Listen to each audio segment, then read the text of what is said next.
अध्यात्म विज्ञान कोई धर्म या संप्रदाय नहीं है। ये स्पिरिचुअल साइंस है जो कुदरत के कानून पर आधारित है। ये विज्ञान पूरे ब्रह्मांड के सभी रहस्यों को उजागर करता है और जीवन के सभी पहलुओं को समझने के लिए एक नई दृष्टि देता है। इसी को आर्ट ऑफ विजन कहते हैं, दुनिया को देखने की एक नई दृष्टि, जो अध्यात्म विज्ञानी परम पूज्य स्वामी श्री कमलेशानंद जी के निर्देशन में सनातन सत्य का अनुसंधान कर हमारे जीवन को प्रकाशित करे। जय सच्चिदानंद। અત્યાર સુધી આપણે બધાએ મનને જીતવાની વાતો સાંભળી, ધર્મના માધ્યમ દ્વારા પ્રકૃતિને સુધારવાની વાતો સાંભળી, ધર્મના માધ્યમ દ્વારા, બરાબર છે। પુણ્ય કરવું જોઈએ, પાપ ન કરવું જોઈએ, અને પાપ થાય તો પ્રાયશ્ચિત કરવું જોઈએ, એવી વાતો સાંભળી ધર્મના માધ્યમ દ્વારા, બરાબર। પણ એને આધ્યાત્મ સાથે કોઈ લેવા દેવા નથી।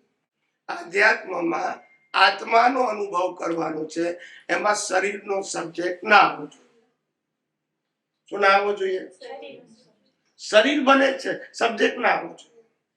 જેમ અત્યાર સુધી અજ્ઞાની હતા ત્યારે આત્મા હતો, પણ સબ્જેક્ટ કયો હતો? યસ કે નો? તો લાખો અવતાર થયા ને। હવે શરીર સાથે સબ્જેક્ટ કોણે બનાવવો? ના સમજાય। અત્યાર સુધી આત્મા સાથે શરીરને સબ્જેક્ટ બનાવો એટલે જન્મ મરણ। હવે શરીર સાથે કોણે બનાવો સબ્જેક્ટ? નિશ્ચય નિયતિ કેવળ અને બાકી બધું પછી આ સબ્જેક્ટ જ નહીં આપણો। ના સમજાય। ચાર ગતિમાં ફરવું હોય તો સબ્જેક્ટ, ચાર ગતિમાંથી છૂટવું હોય તો આ subject. You have two options, no if and but। ના સમજાય। શરીરનો સબ્જેક્ટ બનાવ્યો એટલે ચાર ગતિમાં દેવ ગતિ, નર ગતિ, પશુ યોનિ અને મનુષ્ય ગતિ। હવે આત્માની અનુભૂતિ કરવી હોય તો આને સમજાય? સમજાય છે મારી વાત? તો કે આને સબ્જેક્ટ ના કઈ તો બનાવો, આ તો આપણી હાથે છે અને આ દેખાય છે। પહેલા આત્માને સબ્જેક્ટ નતો બનાવ્યો પણ દેખાતો માનતા હતા ખાલી। હવે આત્માને સબ્જેક્ટ બનાવીશું પણ આ તો દેખાય છે ને, બરાબર છે? તો આને કઈ તો બોલાય? તો કે આ જે દેખાય છે, જે કઈ પણ દેખાય છે, વિચાર રૂપે, વાણી રૂપે, વર્તન રૂપે અને ઇન્દ્રિયોથી જે કઈ પણ અનુભવાય છે એ બધાને કુદરતી રચના જો એવરીથિંગ। શું કીધું? એવરીથિંગ। પછી આ કે તે એવું આવવું જોઈએ તો તમને આ સબ્જેક્ટમાં સ્થિરતા આવશે। ખ્યાલ આવ્યો? તો આત્માના સબ્જેક્ટમાં સ્થિરતા આવશે। અત્યાર સુધી આત્માના સબ્જેક્ટમાં સ્થિર જ નતા આપણે, ખાલી જાણતા હતા કે હું આત્મા છું, બસ। ખ્યાલ આવ્યો? પણ ઊંડા શેમાં ઉતર્યા હતા? રોજ ચરણ વિધિમાં બોલીએ તો ખરા કે પ્રકૃતિનો એક પણ ગુણ મારામાં નથી, મારો એક પણ ગુણ પ્રકૃતિમાં નથી, ગુણે કરી બંને સર્વથા સામીપ્ય ભાવને લઈને ભ્રાંતિ ઉત્પન્ન થાય છે। સામીપ્ય ભાવ એટલે શું? સામીપ્ય ભાવ એટલે પ્રકૃતિની અવસ્થામાં એન્ટર થવું બાય એની એંગલ, ચાહે પુણ્ય રૂપે, પાપ રૂપે, કર્તા રૂપે, ભોક્તા રૂપે કે માલિક રૂપે, પણ એન્ટર શેમાં થવું? પ્રકૃતિ। એટલે અનાદિકાળથી આપણે આત્માની અનુભૂતિ કરવી છે એવું લક્ષ્ય તો હતું, પણ વેલ્યુ નથી। શું નતું? વેલ્યુ શેની હતી? સમજાય છે? આપણે કચરો હોય ને, કચરો ઘરમાં, એ કચરો જયારે ફેંકીએ અઠવાડિયાનો સાંટો, ત્યારે જોતા નથી કે એમાં શું શું છે, બોલતા નથી, ના સમજાય? બરાબર? એમ આત્મા માટે શરીર એ કચરો છે। કેમ કચરો છે? કારણ કે પ્રત્યેક સમયે એક્સપાયર થઈ રહ્યું છે વિધાઉટ ચોઇસ। આ જન્મથી મોત સુધી એક્સપાયર થવાની પ્રોસેસ છે। અંતે એની રાખ થવાની ઓપ્શન નથી, બોલતા નથી. અને આની સાથે જોડાયેલા સત્તા, સંપત્તિ, સંબંધ, સાધન મૂકી જવાનું, એમાં પણ ઓપ્શન નથી. માટે આ કચરો છે આપણા માટે. જો આત્માનો અનુભવ કરવો હોય તો નો ડિટેલિંગ ઓફ કચરા, બોલતા નથી. બરાબર છે. આનો અનુભવ કરવો હોય તો, ચાર ગતિમાં ફરવું હોય તો નહીં, આને શૂન્ય સમજશો તો જ આ પૂર્ણનો અનુભવ થશે.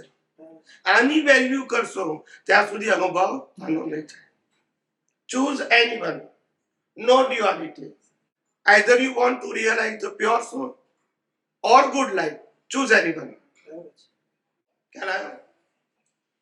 If you need a good life, it is also good, but it is not subject of pure soul.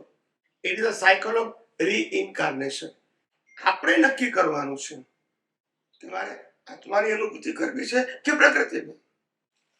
આત્માના અનુભવની અંદર પ્રકૃતિનો એક પણ ગુણ, સ્વભાવ, અવસ્થા આવવી જોઈએ નહીં. સમજાયું કે નહીં? અત્યાર સુધી આપણે જે કંઈ સમજ્યા બધું ભેળસેળ વાળું સમજ્યા. કેવું સમજ્યા?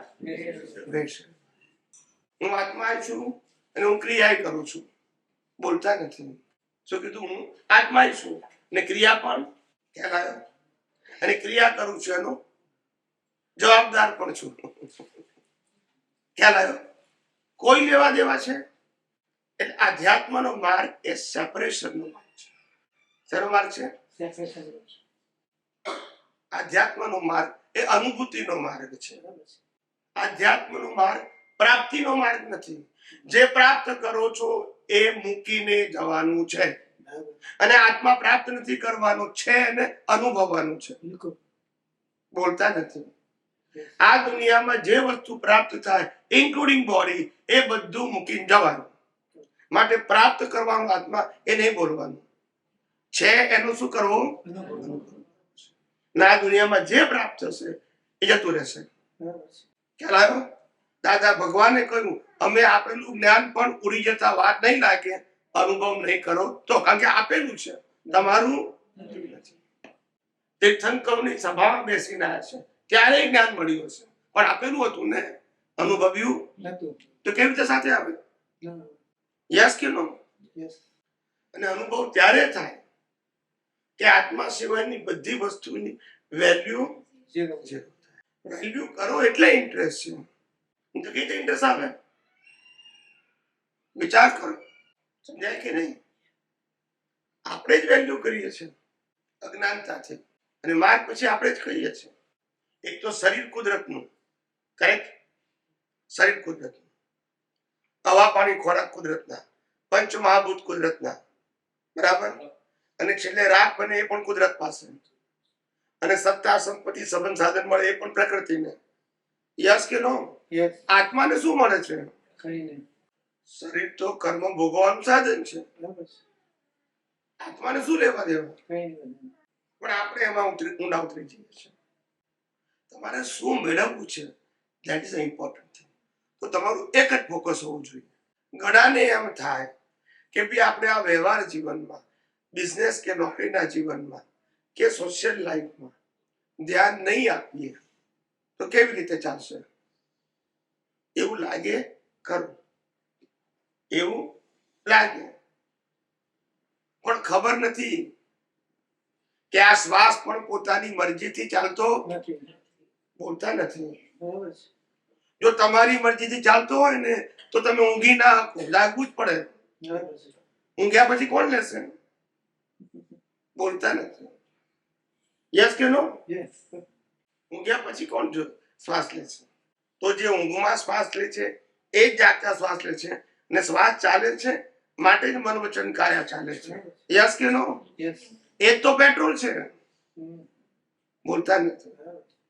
પેટ્રોલ ના હોય તો ગાડી ચાલે? વિચાર કરો.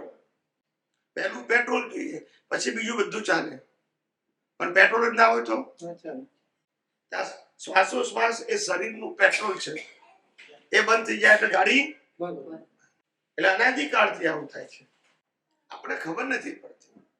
આ ગાડી એ કુદરતની છે અને કુદરતના હવા પાણી ખોરાકથી ચાલે છે, બરાબર છે. બોલતા નથી. બરાબર છે. અને આ ગાડીને ચાલવા માટેના સ્ટોપ થવા માટેના સંજોગો જેને કર્મફળ કહેવાય એ પણ કોણ ઉભા કરે છે? કુદરત. આ ગાડીનો જન્મ થાય ત્યારે મા બાપે કુદરત નક્કી કરે છે, બોલતા બરાબર નથી. છે. ભાઈ બહેન પણ, કુદરત. પતિ પત્ની પણ, કુદરત. છોકરા પણ, કુદરત. મામા ને કાકા પણ. કુદરત. હવે આ માયાની જાળમાં આત્માને શું લેવા દેવા એ કહો. કઈ નહીં. તો માયાની જાળમાં ઊંડા કેવું ઉતરો છો? હજુ સુખ લાગે થોડું હે? થોડું સુખ લાગે. એટલે જ કહું છું ને, સુખ લાગે છે એ બિલીફ છે કે હકીકત છે? પછી શું? સપનામાં આપણને 100 મિલિયનની લોટરી લાગે, શું કર?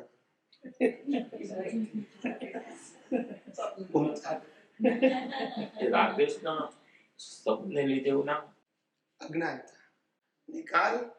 નિકાલ તો ઉદય કર્મ છે કે મન વચન કાયા છે. નિકાલ મન વચન કાયા થઈનેથી જે કંઈ પણ થાય છે એ બધું કુદરતી રચના છે, પણ એમાં ભળી જવું ને એ કુદરતી રચના નથી. બને છે એ કુદરતી રચના 100%, પણ ભળી જાઓ છો એ કુદરતી રચના નથી.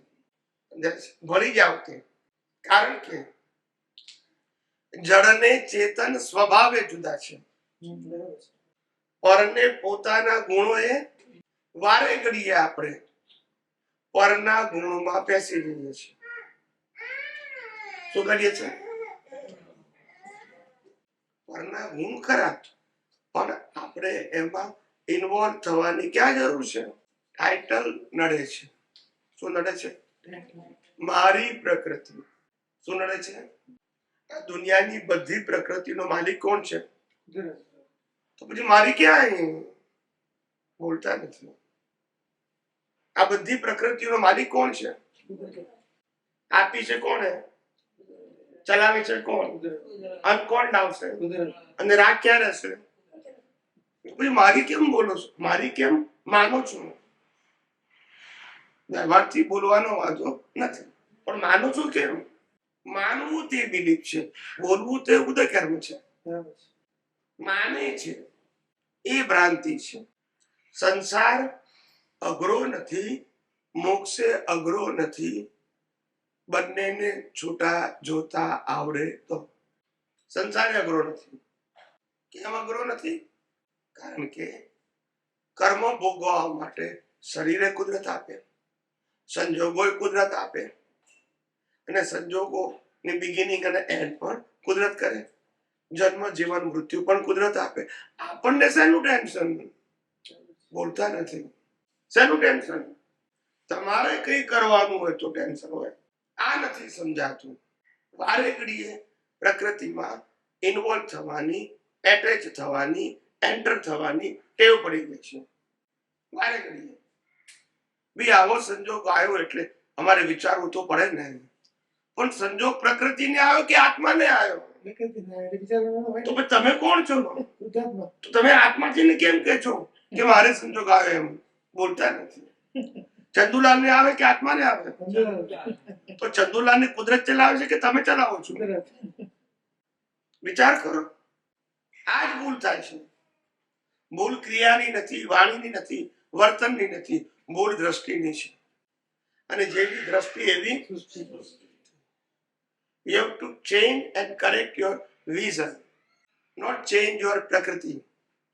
You are not owner, you are not creator, you are not operator of prakriti. Okay?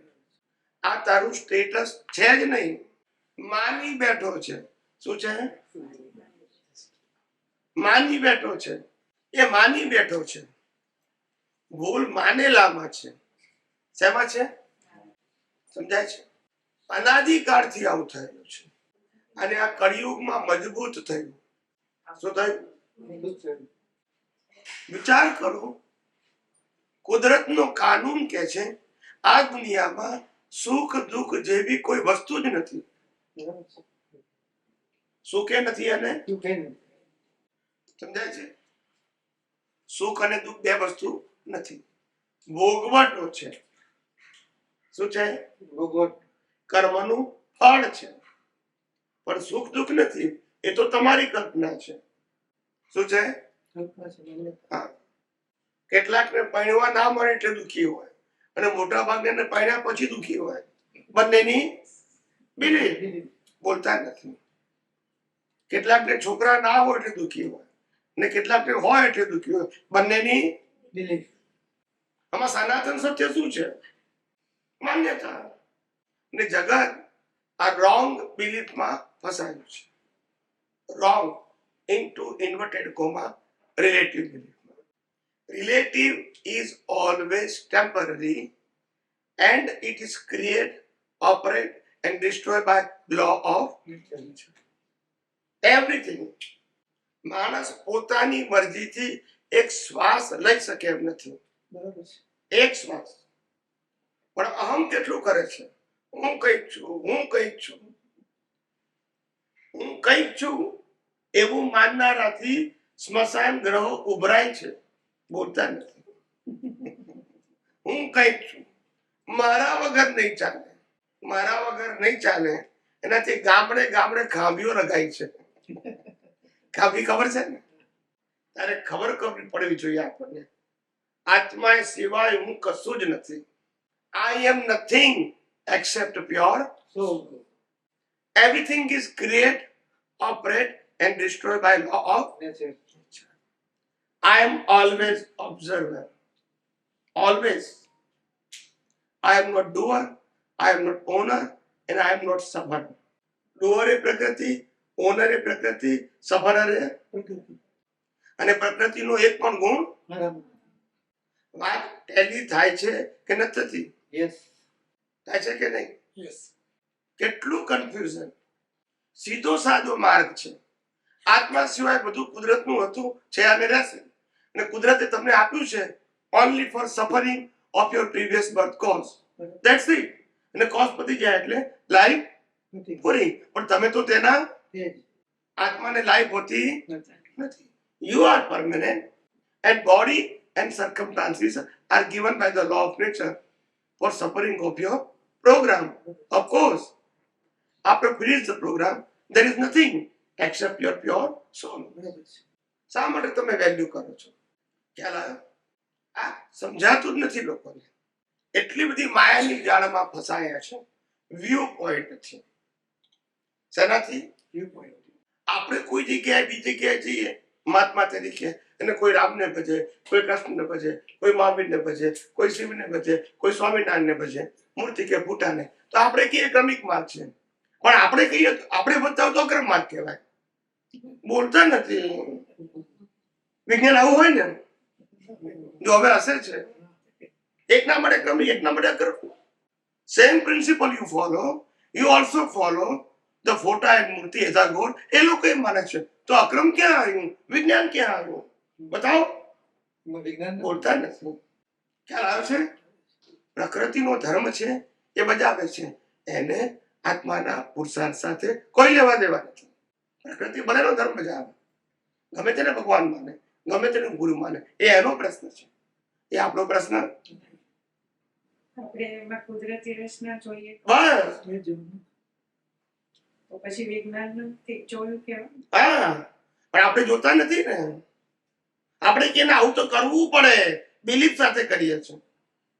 થઈ રહ્યું છે એમ નથી બોલતા, કરવું પડે. Means you are involve. થઈ રહ્યું છે તો કઈ વાંધો નથી. It's happen. But I am doing and it is must. Means you are involved and attached. થાય છે એનો વાંધો નથી. બિલીફ શું છે તમારી? ખ્યાલ આવ્યો? આપણા મહાત્માઓએ આ કીધા પછી એ છૂટું તો રહેતું જ હોય છે. આ કુદરતી રચના મુજબ પ્રાર્થનાઓ થાય છે, લગાય છે.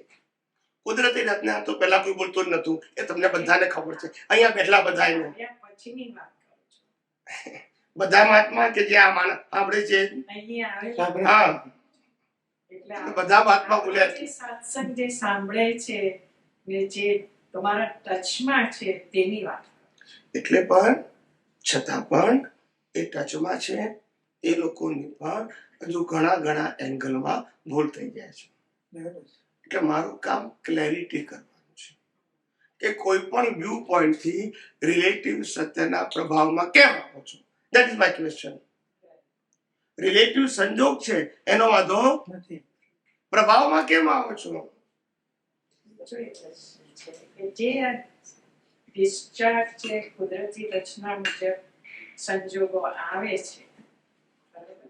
હમ. એમાં પ્રતિષ્ઠિત આત્મા ભળી જાય તો એ સંસાર હેતુલક્ષી કર્મ માનશે બરાબર. અને જો એ છૂટો રહે તો એ આત્મહેતુલક્ષી. ઓકે. આ જે ભળી જવાની પ્રક્રિયા જે ક્રિયા થાય છે એની પાછળનું સાયન્સ શું છે? Value and interest.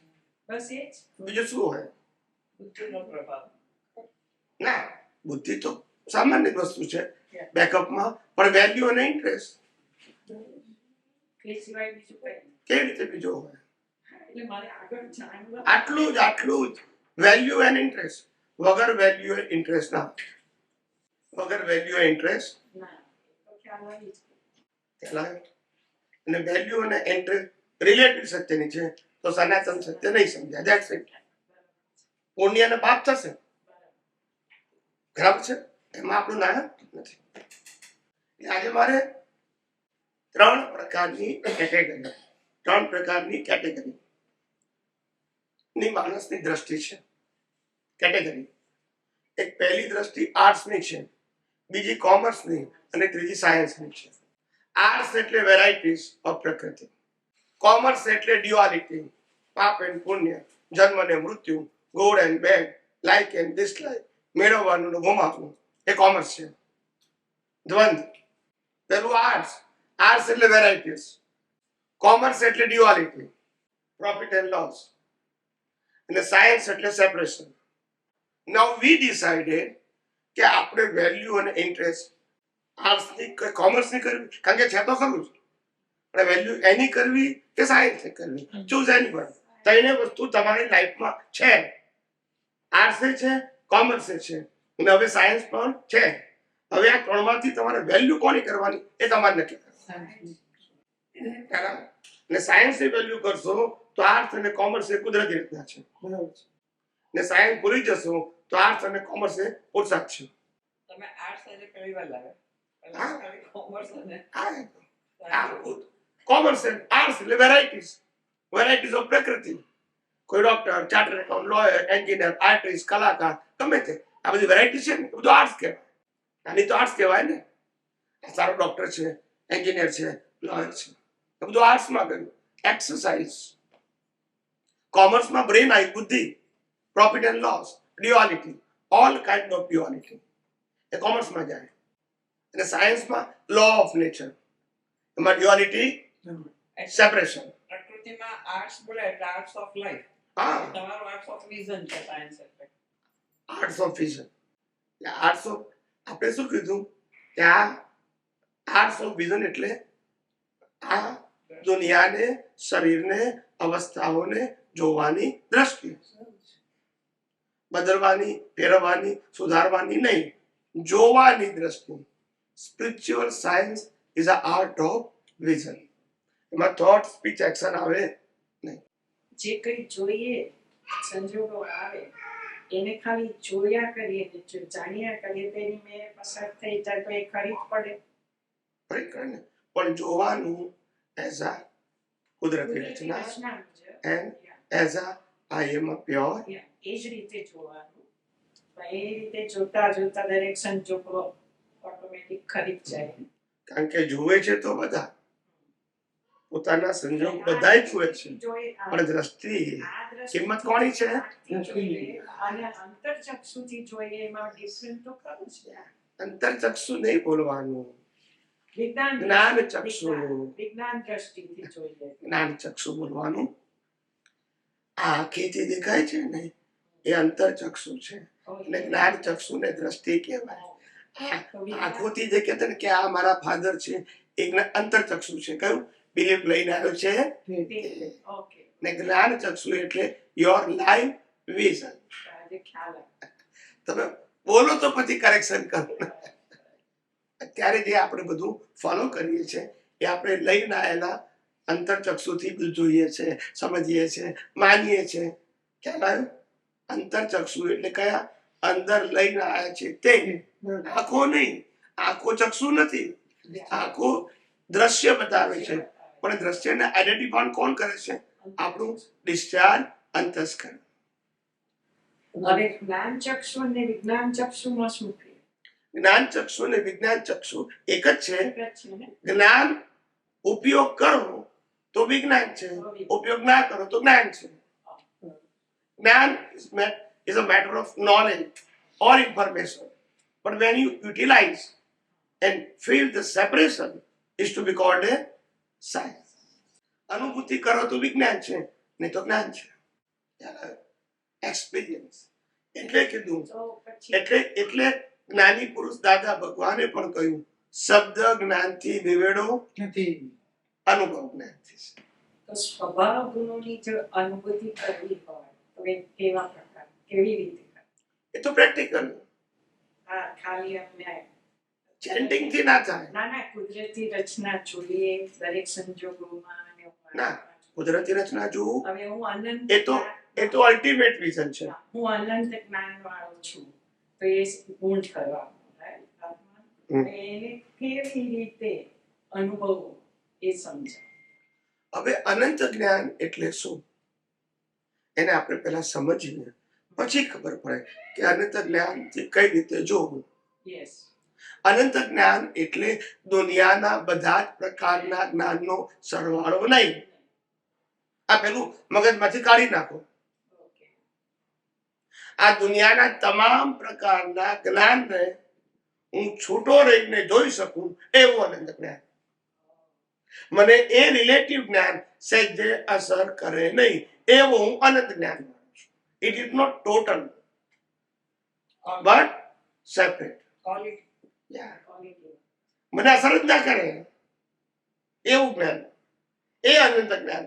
સો અનંત જ્ઞાન ઇઝ અ ક્વોલિટી એન્ડ જગતનું જ્ઞાન છે એ ક્વોન્ટિટી છે.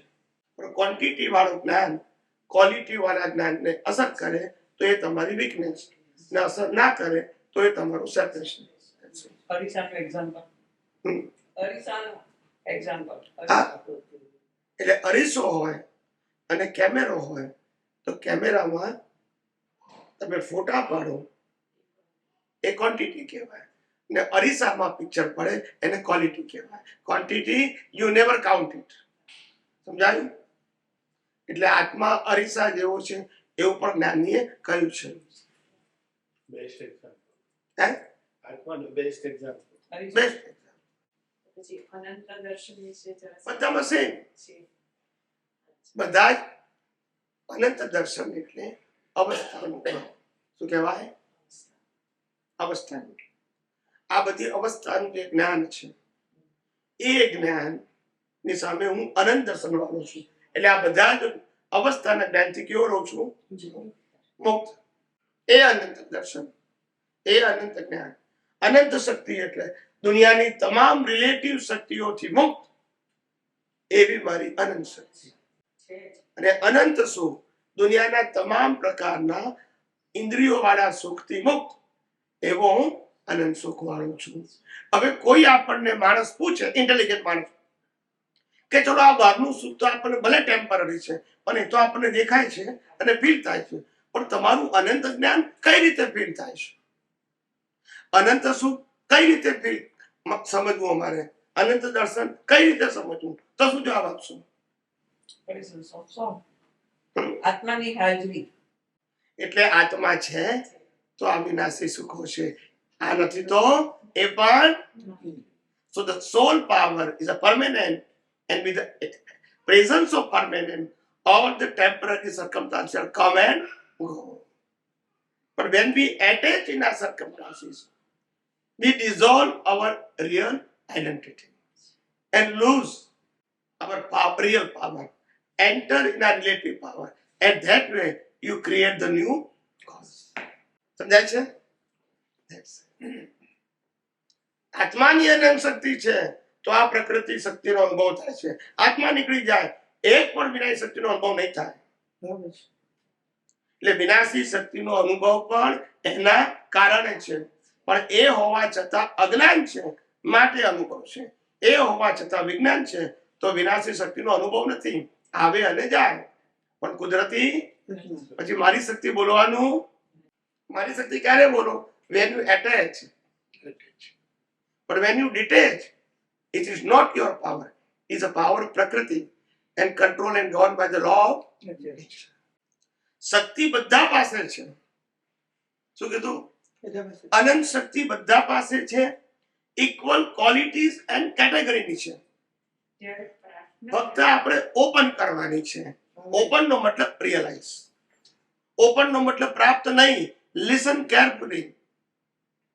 અનંત શક્તિ પ્રાપ્ત નથી કરવાની, અનંત સુખ પ્રાપ્ત નથી કરવાનું, અનંત જ્ઞાન પ્રાપ્ત નથી કરવાનું છે, એને રિયલાઇઝ કરવાનું છે. To destroy the old kind of ignorancy as a relative truth. Relative truth રૂપી જે અજ્ઞાન છે એને શું કરવાનું છે? ખાલી ઇરેઝ. તો સનાતન શક્તિ તો છે, એને બનાવવાની નથી. આપણે જ્યારે પ્રાર્થના કરીએ છીએ અંતરાયણ પરમાત્મા શક્તિઓ માટે, તો એ શક્તિ જ્યારે આપણને અંદરથી અનુભવમાં આવે ત્યારે બહુ નિર્ગત દશા અને બહુ શાંતિ અનુભવ થાય છે. એ બરાબર છે? શક્તિની અનુભૂતિ નથી, સેપરેશનની અનુભૂતિ છે વિથ યોર વિઝન. કારણ કે અનંત શક્તિ એ કોઈ ફિઝિકલ પાવર નથી. અનંત શક્તિ, અનંત જ્ઞાન, અનંત દર્શન, અનંત સુખ એ કોઈ ફિઝિકલ પાવર નથી. It is not a material, it is not a અવસ્થા. Okay, it is a matter of to divide and destroy your relative power belief only. Otherwise આ ચારે ચાર શક્તિ આત્મામાં શક્તિ રૂપે નથી. ઇટ્સ અ નેચર છે. પણ અજ્ઞાનને નાશ કરવા માટે આ ચાર શક્તિની બિલીફ જરૂરી છે. અજ્ઞાનને ઇરેઝ કરવા માટે. સમજાય છે? આ દુઃખી થાય તો આપણને લાગે હું દુઃખી થયો. તે વખતે ખબર પડવી જોઈએ કે વેદનાનો સ્વભાવ પ્રકૃતિનો છે અને હું નિર્વેદક સ્વભાવ વાળો એવો. બસ. આત્મા વેદક નિર્વેદક કશું જ નથી, પણ આને ડિવાઈડ કરવા માટે. પ્રકૃતિના અજ્ઞાનને ડિવાઈડ કરવા That's માટે it. આત્માની પ્યોર સોલ છે, એમાં કે અનંત શક્તિ છે કે નહીં? પણ જરૂર ક્યાં છે ને? અનંત જ્ઞાન છે કે નહીં? પણ જરૂર ક્યાં છે? ખ્યાલ આવે કે નહીં? સિદ્ધ ક્ષેત્રમાં અનંત જ્ઞાન શું કરવાનું? અનંત દર્શન શું કરવાનું? અનંત શક્તિ શું કરવાની? પ્યોર સોલ થઈ ગયો. It is enough. અહીંયા ડિવાઈડ કરવા માટે આ વાત છે. આ જળ છે તો કે હું ચેતન છું, પણ સિદ્ધ ક્ષેત્રમાં ગયા જરૂર પડે કે હું ચેતન છું? જળ છે જ નહીં. તો આ જળ છે માટે આપણે આ જાગૃતિની કે ઉપયોગ નહીં. ત્યાં જળ છે જ નહીં, વિનાશી છે જ નહીં, અવસ્થા છે જ નહીં, સંજોગો છે જ નહીં, ભોગવટો છે જ નહીં. અજ્ઞાનની ક્યાં જરૂર છે? અહીંયા જરૂર છે. બધા લોકો જે શક્તિ બધા પાસે ભગવાન પાસે માંગે, એ બધા માગણી જ કરે છે. શેની શક્તિ? કઈ શક્તિ માંગે છે? જે ખૂટતી હોય એની. એ ઘટતી હોય એની. પણ સ્વામી પણ એક મિનિટ એનો ખુલાસો કરી નાખું. શક્તિ ખૂટતી છે એટલે એનો શક્તિ વાળો નથી. બરાબર ને? હા કે ના બોલો? પેલા ખૂટતી ક્યારે કહેવાય? Not I have. પછી એવું ના બોલી શકો કે હું અનંત શક્તિ વાળો છું. બી મારે હજુ અનંત છે નહીં એવું બોલવું પડે. બે વસ્તુ રાખો. ખૂટતી છે મીન્સ તમારી પાસે ઇનફ નથી. હવે જવાબ આપું છું. ખૂટતી શક્તિ પ્રકૃતિ માટે વપરાય, આત્મા માટે. એની માટે પણ એ વખતે ખબર નથી ને. હું અત્યારે છૂટું પાડું છું. પ્રકૃતિ હોય, માનું કે વેદના થતી હોય અને વેદના સહન ન થતી હોય તો આત્મા પાસે શક્તિ માગે કે હે અનંત શક્તિ વાળા આત્મા, મને આ વેદના થઈ રહી છે એમાં છૂટા રહેવાની શક્તિ. એ કોણ માગે? Live ego. છૂટા રહેવાની. છૂટા રહેવાની જ હોય ને, લોકો તો જાય સહન કરવાની નહીં.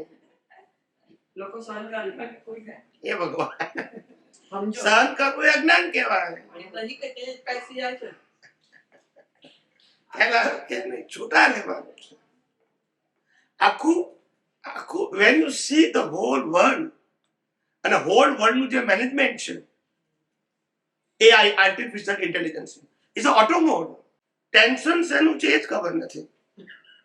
એકવાર મોબાઈલમાં પ્રોગ્રામ નાખી દીધો મોબાઈલ કંપની વાળાએ, પછી આખા વર્લ્ડમાં વાત થાય. વળી કે વાત કેવી રીતે થાય? પહેલા તો ઇન્ડિયામાં રહે છે, પહેલા તો લંડન રહે છે. It is a matter of programme and also internet. પણ ઇન્ટરનેટ ઓન પ્રોગ્રામ ના હોય ચાલે ને, પ્રમુખ લઈને આવે ચાલે ને. તો the whole system is auto mode. એમ વર્લ્ડની પણ જે મશીનરી છે નેચરલ, એ આર્ટિફિશિયલ છે, ઓટો મોડ છે. અવસ્થા રૂપે ટેમ્પરરી, શું કીધું, ને શક્તિ રૂપે પરમેનન્ટ. જળ શક્તિ પણ પરમેનન્ટ છે, પણ જળ શક્તિની અવસ્થા કેવી છે? ટેમ્પરરી. યસ તમે બહુ પહેલા પૂછ્યા કે સંજોગો શક્તિ લઈને, યસ એટલે સંજોગ એટલે કોઈ પણ મન વચન ગમે તે, કાય yes. સંજોગ XYZ. હવે દુનિયામાં જે પરિસ્થિતિઓ થઈ છે, બધામાં શક્તિઓ ઊભી થઈ છે ફાઇટ કરવાની, કેમ જાઓ તમે? પ્રોબ્લેમ થઈ ગયું. એટલે સંજોગો શક્તિ લઈને આવે છે, એનો મતલબ એ હતો કહેવાનો કે તમારે જે સફરિંગ આવવાનું છે, ગુડ કે બેડ, એની પાછળ પાવર હોય તો જ આવે. તમને કુદરતે મિલિયોનર બનાવવાના હોય તો લોટરીની ટિકિટ તમે લો અને લાગે. અને $1,000,000 નું નુકસાન થવાનું હોય, શું થવાનું હોય? ખ્યાલ આવી ગયો? તો સ્ટોક માર્કેટ બેસી જાય તમારું. બરાબર. પણ તોય મળે જ ને તો જ નુકસાન થાય ને. હે? ના, એ નહીં. એ સંજોગો, તમારી પાસે શક્તિ નથી, કાંઈ તો સંજોગ. કુદરતે આપી. નફો કરવાની પણ અને નુકસાન કરવાની પણ. ખ્યાલ આવી ગયો ને? એક ભાઈ કે મારે $1,000,000 નું નુકસાન ગયું. મેં કહ્યું ગયું ક્યાંથી? આપ્યા પછી ને. બોલતા નથી કે લઈને આવ્યા હતા. બોલો, પહેલા આપ્યા પછી ગયા ને, કે લઈને આવ્યા હતા ગયા અવતારથી. ગઈકાલે તો પહેલા સંજોગ આપે, ગઈકાલે પહેલા શક્તિ આપે, પછી સંજોગ આપે. ગઈકાલે વાત થઈ હતી ને મહાવીર ભગવાનની જે ભગવાન નથી કીધું કે કર્મ ઘણા ભોગો પહેલા બંધાયેલું, પણ પછી ભોગો તો છેલ્લા તીર્થંકરના ભોગમાં આવે. તો શક્તિઓ છેલ્લા ભોગમાં હતી ત્યારે એ કુદરતી સંજોગ ના, શક્તિ નથી, એ શક્તિ ના કહેવાય. ના પડે તો પણ એ નેચરલ સર્કમસ્ટાન્સીસ નતા.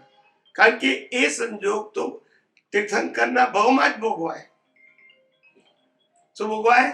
એટલે તીર્થંકર એ એટલા માટે પેન્ડિંગ રહે. 27 ભાવ પેલા બાંધેલું કર્મ 27 ભાવ સુધી કેમ પેન્ડિંગ રહ્યું? કારણ કે આ કર્મનો ભોગવટો તીર્થંકરના ભાવમાં જ આવે, બીજા કોઈ ભાવમાં એને ભોગવટો ના કહેવાય.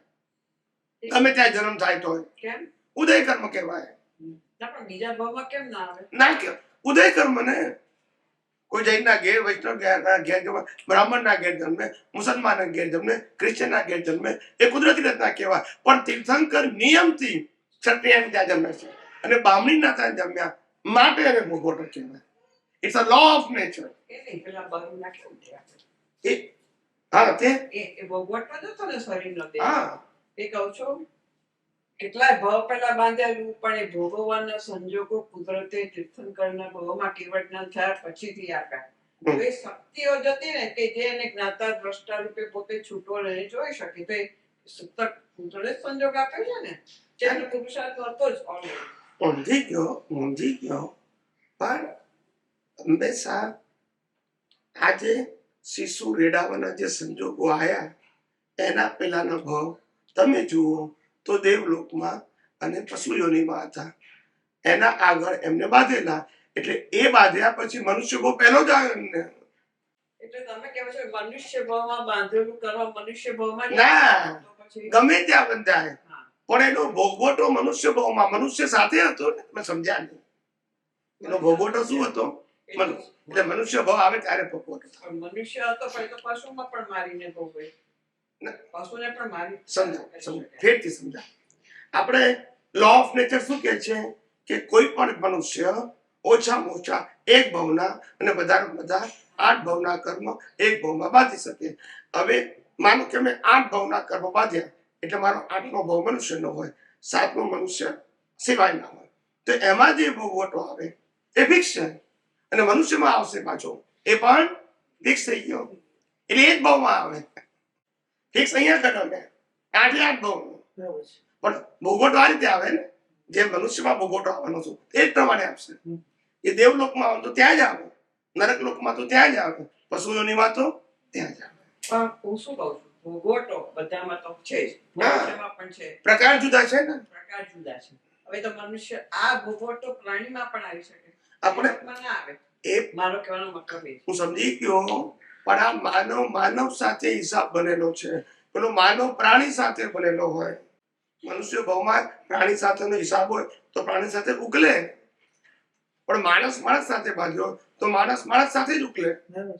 એટલે પેલો નિમિત્ત છે, એને હવે ભાવ હોય તો જ એ મારી શકે ને, યા એ same person હોય, ઓફકોર્સ સેમ જ હોય, સેમ સોલ બોલવાનું, same soul. બોડી નહીં બોલવાનું છે. Yeah, એટલે same soul જ. હવે body તો બદલે. Yes yes. એટલે પ્રિન્સિપલ સમજવાનું. હું શું કરવો જ કરના. એટલો બધું સવાલ કરતો. ના ના, એટલે કોઈને તાપ ના લાગે એટલા માટે મને વાંધો નથી. આપણે આમાં જે બધા શક્તિ ખૂટે એટલે કે બસ પૈસા નથી મળતા એટલે આ પ્રાર્થના કરીએ, આ નથી કરતું એટલે મારી તબિયત સારી થઈ જાય, એ બધું કરે છે એમાં શું ફાયદો? કશું નહીં. એ તમારી એક પ્રકારની અનંત શક્તિવાળા આત્મા ઉપર શ્રદ્ધાની નબળાઈ છે. એટલો નો સબસ્ટિટ્યુટ છે. તો એ થાય નહીં કશું. સબસ્ટિટ્યુટ કોને કહેવાય? સબસ્ટિટ્યુટ કોને કહેવાય? આખી તમને ક્રિયાનો માર્ગ આપ્યો સબસ્ટિટ્યુટ છે. એને મુક્તિનો માર્ગ કહેવાય? ના સમજ્યા માટે આપ્યો. ખ્યાલ આવ્યો? એટલે એને કોઈ લેવા દેવા નથી. પણ બીજું શું કરે? આજે આપણા ઘરમાં એક દાખલો આપું છું. આપણા ઘરમાં મોટો છોકરો હોય 30 વર્ષનો, બરાબર છે, રોજ દારૂ પીતો હોય. બાપા 1 વાર કે 2 વાર કે 3 વાર કે પછી શું કે? પછી એમ કે આટલું પીએ છે ગેલન, એના કરતા લીટર પીજે, એમ જ કે. એને શું કે? પણ લીટર પીવું એ કહેવાનું નથી, એ મજબૂરી છે. સબસ્ટિટ્યુટ પેલો બંધ કરીએ કેમ નથી માટે. એટલે પેલું માગવાનું બંધ કરી શકે નથી એમ, એટલે કે હવે વિજ્ઞાન સમજાવ્યું નથી તો માગવાનું તો છે. એટલે કે છે આ રીતે કરો. દુઃખી થાય ને, મળે નહીં. દુઃખી નહીં, રિલેટિવ સત્ય બોલવાનું. સુખી કે દુઃખી બે રિલેટિવ સત્ય. સુખી થાય તોય રિલેટિવ સત્ય, દુઃખી થાય તોય રિલેટિવ સત્ય. પુણ્ય બંધાય. આપણે ક્યાં ના પાડીએ છીએ? પણ એને આત્માના પુરુષાર્થ, આત્માની અનુભૂતિ સાથે કોઈ લેવા દેવા નથી, એમ કહું છું. આજે કોઈ મને વેદના સહન ના થતી હોય તો હું શક્તિ માંગુ કે અંતર્યામી પરમાત્મા મને આ વેદના સહન કરવાની શક્તિ આપો, તો રિલેટિવ સત્ય છે. પણ વેદના કરનારાથી મુક્ત રહેવાની શક્તિ આપો તો સનાતન છે. ને આપણે જે પ્રાર્થના કરીએ છીએ ધન્વંતરી દેવને કે ભાઈ Yes. આવું થાય છે, બીજા માટે આવું કારણે બધું. એ બધું ધન્વંતરી દેવને આપણે યસ, જે પ્રાર્થના કરે એને શું અર્થ થાય? કશું ના થાય. કુદરતી રચના. માદો પડ્યો તે કુદરતી રચના, પ્રાર્થના કરનારો મળ્યો એને તે કુદરતી રચના, પ્રાર્થના કરે તે કુદરતી રચના, ફળ આવે તે કુદરતી રચના, ના આવે તે કુદરતી રચના. જે સજેસ્ટ કરે એનું શું થાય? સજેસ્ટ કરે એ બોલી તો ગયો, બતાવે તે બોલે તો ખરો. બધું કુદરતી રીતનું. પહેલે પછી બ્લેમ કરે ને કશું થાય નહીં. તો કશું નહીં, કહી દેવાનું કે થાય ને ના થાય કહી દેવાનું. માંગ્યા કરો તમારે માગવું હોય તો. ના પણ એક મિનિટ પણ સ્ટોક માર્કેટમાં પ્રોફિટ માટે સ્ટોક લીધા પછી નુકસાન થાય તો કોને ફરિયાદ કરે બોલો? તો ત્યાં ચુમાઈને બે પછી એને સપોર્ટ કરનારી પણ નક્કી તો કર્યું કે મારે પ્રોફિટ કરવું છે, તોય કેમ નુકસાન થયું? એ તો થાય બધું. ત્યાં એક્સેપ્ટ કરે છે ને, એવું અહીંયા કરવાનું. ના, ના, કુદરતી. થાય તો કે ના થાય. એ તો ભાઈ લક્ષ્મી માતાને પગે લાગે. હે?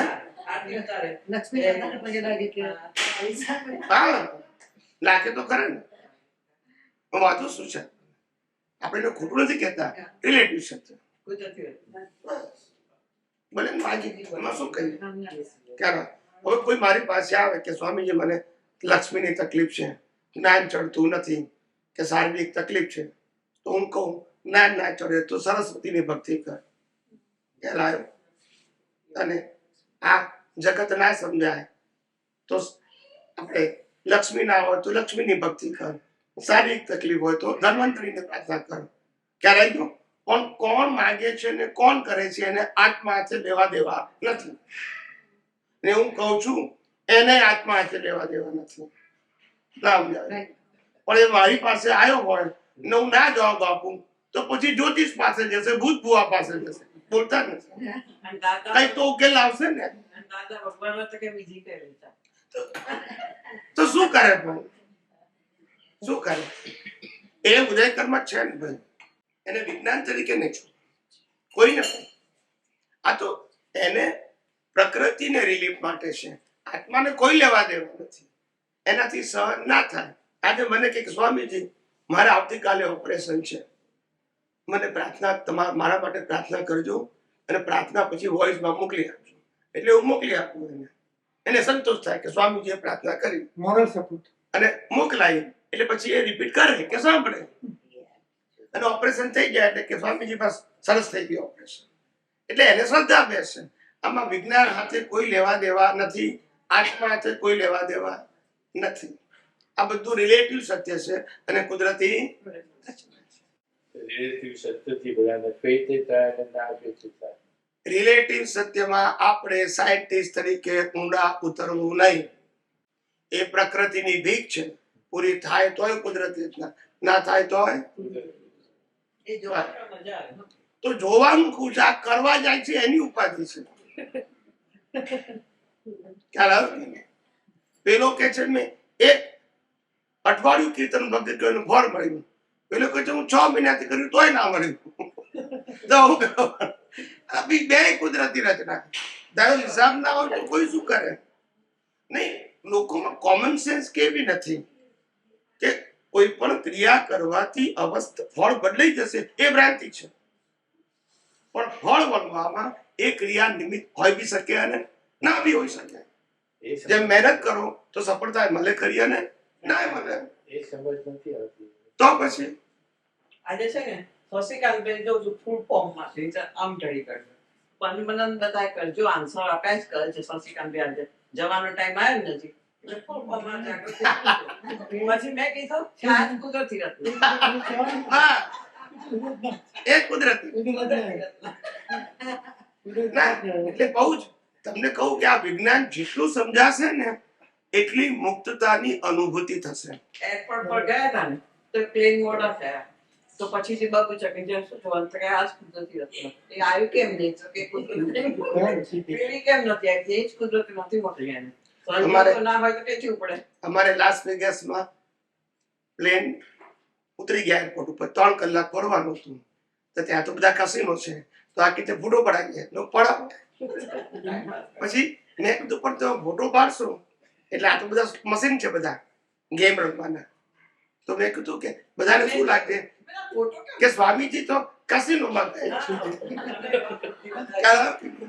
તો મેં કીધું જુઓ સાયન્ટિસ્ટ હશે એને ખબર પડી જવી જોઈએ કે રામે યુદ્ધ કર્યું તો કુદરતી રચના, તો કેસિનોમાં ગયા તો કુદરતી રચના નહીં. તો બોલતા નથી ત્યાં કે ના ત્યાં નહીં જવાનું. એ કુદરતી રચના નહીં. આપણે સ્પેશિયલ ગયા હતા, સંજોગો લઈ ગયા ને. તો પછી હવે અત્યારે અહીંથી જઈશું કાલે તો ફિનિક્સમાં તપવાનું છે, તો શું કરવાનું? અને એમાં ભૂલે ચૂકે કલાક લેટ તો ઓર તપવાનું. ના રિપોર્ટ ઉપર જ જોઈએ. પણ મારો કહેવાનો મતલબ જે માણસને પોતાની લાઈફના એવરીડેના સેપરેટ થઈને એપિસોડ જોતા આવડે તો એ માણસ જગત જીતી શકશે. એપિસોડનો મતલબ આજની તારીખનો એપિસોડ પતી ગયો, આવતીકાલે આમાંનું કશું યાદ કરવાનું નહીં. હવે હમણાં આ સત્સંગ હતો ને કીર્તન કઈ રાખે આવે ને તો બહુ શરીર દુખતું હતું બળતણથી. તો મેં કીર્તન કીધું સત્સંગ મારી ગેરંટી નથી બેન. પછીથી 2 દાડા સુધી જોયા કર્યું, 3 દિવસે તો ફૂલ ફોર્મમાં કોણ કે થશે આપું જ જોઈએ ને. તો મેં પછી વિચાર્યું ભાઈ આ સંજોગ પેલા હતા આ હતા, એટલે કે સંજોગો શક્તિ લઈને આવે. ચંદ્રિક ભાવ બધું સંજોગો જ કરે છે. બહુ જ અમને અમારી જયારે શરૂઆત હતી આધ્યાત્મ વિજ્ઞાન કહેવાની, ત્યારે લોકોએ બહુ હલાવા કહેવાય. હલાવા એટલે કે તમે શું કરી શકશો એમ. તમારી પાસે સંસ્થા નથી, મંદિરો નથી, લક્ષ્મી નથી, શિષ્યો નથી, ફોલોઅર્સ નથી, કેમનું કરશો? મેં કીધું એકલો છું એ જ શક્તિ છે. કારણ કે રામકૃષ્ણ મહાવીર એકલા જ હતા, બેકલા નતા. માણસનો કોન્ફિડન્સ કામ કરે છે. કોણ કામ કરે છે? શક્તિ તો કુદરત આપે છે, પણ તમે કોન્ફિડન્સમાં હારી ગયા તો કશું ના થાય. હવે શું થશે તો કશું નહીં થાય. ના કેમ થાય આપણાથી? જો સંજોગ આવ્યો છે તો 4-5 વાર ટ્રાયલ કરવો પડે તો આવે. હે 4-5 વાર ટ્રાયલ કરવો પડે. તમે એકવાર એને મૂકી દો તો પછી પ્રોબ્લેમ થાય તમારે. ના કન્ફ્યુઝ રહેવાનું. તો જાગૃતિમાં રહેવાનું. Yeah. જાગૃતિની વાત, હું ક્રિયાની વાત નથી કરતો. Yeah. આજે શશિકાંત ભાઈ જોવાના કે આપણું ફોર્મમાં કેટલા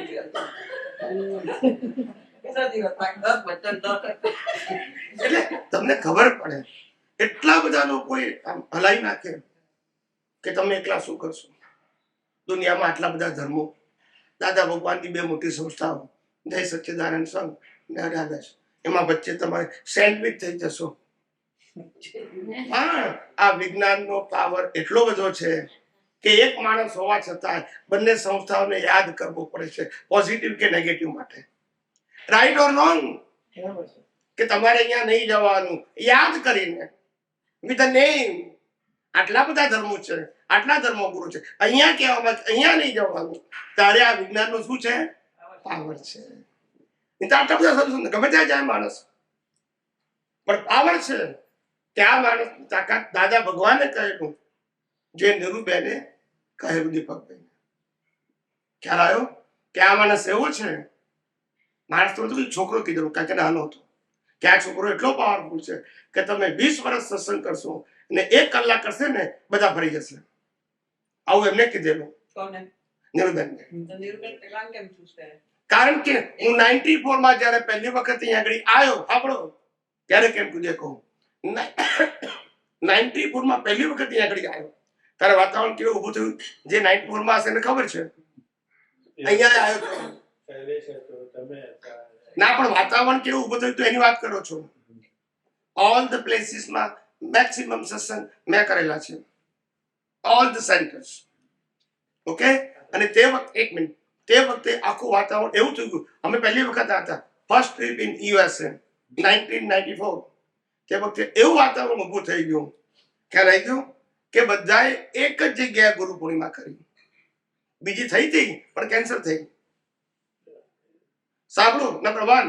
અને નંબર 2, તે વખતે અમે ત્યાં પડી ગ્રુપ, અમે તો ઓફિશિયલ જ આવ્યા હતા સંઘમાંથી, પણ તે વખતે જે વાતાવરણ જોયું અને જે રીતે અમને પૂછવામાં આવ્યું કે આવું કેમ બન્યું, ખ્યાલ આવ્યો. અમારા ઉપર ફરિયાદ દીપકભાઈએ ફરિયાદે કરી હતી અમને, વ્યક્તિગત બોલાવીને રૂમમાં આવીને મારે મળવું છે એમ કરીને કે તમે બધાને મિસગાઈડ કરો છો, આવું કીધેલું અમને. ત્યારે અમે કીધું કે તમે મને કીધું એની સાથે મને વાંધો નથી, but you think about who is a powerful. You are coming from 1987 and I'm coming here in the first time in my life. Then you decided who is powerful. સમજાય છે? નક્કી તમે કરો. This is not my opinion. અને ત્યારે પછી એમને કીધેલું નિરૂબેને, એ વખતે ત્યાં નતા આવ્યા ગુરુ પૂર્ણિમામાં, આ વાત ગુરુ પૂર્ણિમા થઈ હતી. અને પછી એમને કીધું કે દાદાએ એના માટે કીધું છે. Now you understand? કે આ માણસ, આ છોકરો એટલો પાવરફુલ છે કે તમે 20 વર્ષ સત્સંગ કરશો, એ એક જ વખત કરશે ને બધા ફરી જશે. અને તે વખતે દાદાએ કીધેલું, એ છેલ્લા 4 અવતારથી આચાર્ય થઈને આવ્યો છે, અનુભવ લઈને આવ્યો છે, ચારિત્ર લઈને આવ્યો છે, અને જ્ઞાન વિધિ આપી ત્યારે કીધું કે હું જ્ઞાન આપું છું, એ જ્ઞાન તો ગળથુથી માં લઈને આવ્યો છે ફ્રોમ ફર્સ્ટ ડે. ખ્યાલ આવ્યો? એનો આ પાવર છે, તે લઈને આવેલાનો પાવર છે, આજનો નથી. Coming from previous birth. એટલે કોઈ પણ વ્યક્તિ શાસ્ત્ર સિવાય, પુસ્તક સિવાય વાત કરી શકે? બધી વાતો મૌલિક થાય છે. થાય છે કે નહીં? ક્યાંથી થાય છે? દર્શનમાંથી, ચોપડીમાંથી નહીં. ચોપડીમાંથી તો દુનિયાના સાધુ સંતો સંન્યાસીઓ કરે જ છે ઇન ઓલ રિલિજન. યસ કે નો? અમે તો 20 વર્ષથી ચોપડી અટક્યા નથી, બોલતા નથી. 20 વર્ષથી 94 માં આયેલા કે અમારા ઘરે રહેલા હતા. હું કહું છું ને, તો તારે અમને કહે છે કે મુંદો સ્વામીને નમસ્કાર કહી દા, ઉઠવાના અને લાંબા થઈને કરવાના. સાષ્ટાંગ. એમાં થયું તો શું, કેમ થયું તો સાંભળો. એ કેમ મારે કેવું પડ્યું હતું, ત્યાં પ્રયોગ કરાયો હતો ગુરુ પૂર્ણિમામાં. તમને યાદ હોય તો વસંતભાઈના ઘરમાં સવારના પોરે 6 વાગે આપણે વિધિ રાખી હતી અને ત્યાં મેં કીધું આપણે સિમંદર સ્વામીને નમસ્કાર કરવાના 40 વખત, એ સાષ્ટાંગ કરવાના, પણ જેને જેટલા થાય એટલા કરજો, બાકીના બેઠા બેઠા કરજો. એટલે કવિરાજ કે તમે આવું કેમ કરાયું? આ પતી ગયા પછી પૂછ્યું. મેં કીધું બધા છે ને આમ શરીરથી જડ થઈ ગયા છે, થોડા જરા કુણા થાય, સારું કોઈ નીચે જ બેહાતું નથી. ત્યાં બધું જામી ગયું છે, ત્યાં કરશે ને જરા એટલે કૂણું પડે. તો કે હવે વાત સાચી કે એટલે હું કઈ પણ વસ્તુ કહું ને એની પાછળ બેકઅપ હોય. હું રેન્ડમ નહીં કહું કોઈ, ત્યારે પણ નહીં, ત્યારે રેન્ડમ નતો કહેતો. 1994 બેકઅપ હોય. તમને યાદ હોય તો કદાચ એ ગુરુ પ્રેમામાં તમને કહું, પેલી પેટી હતી, યાદ છે? હજુ છે, હજુ છે.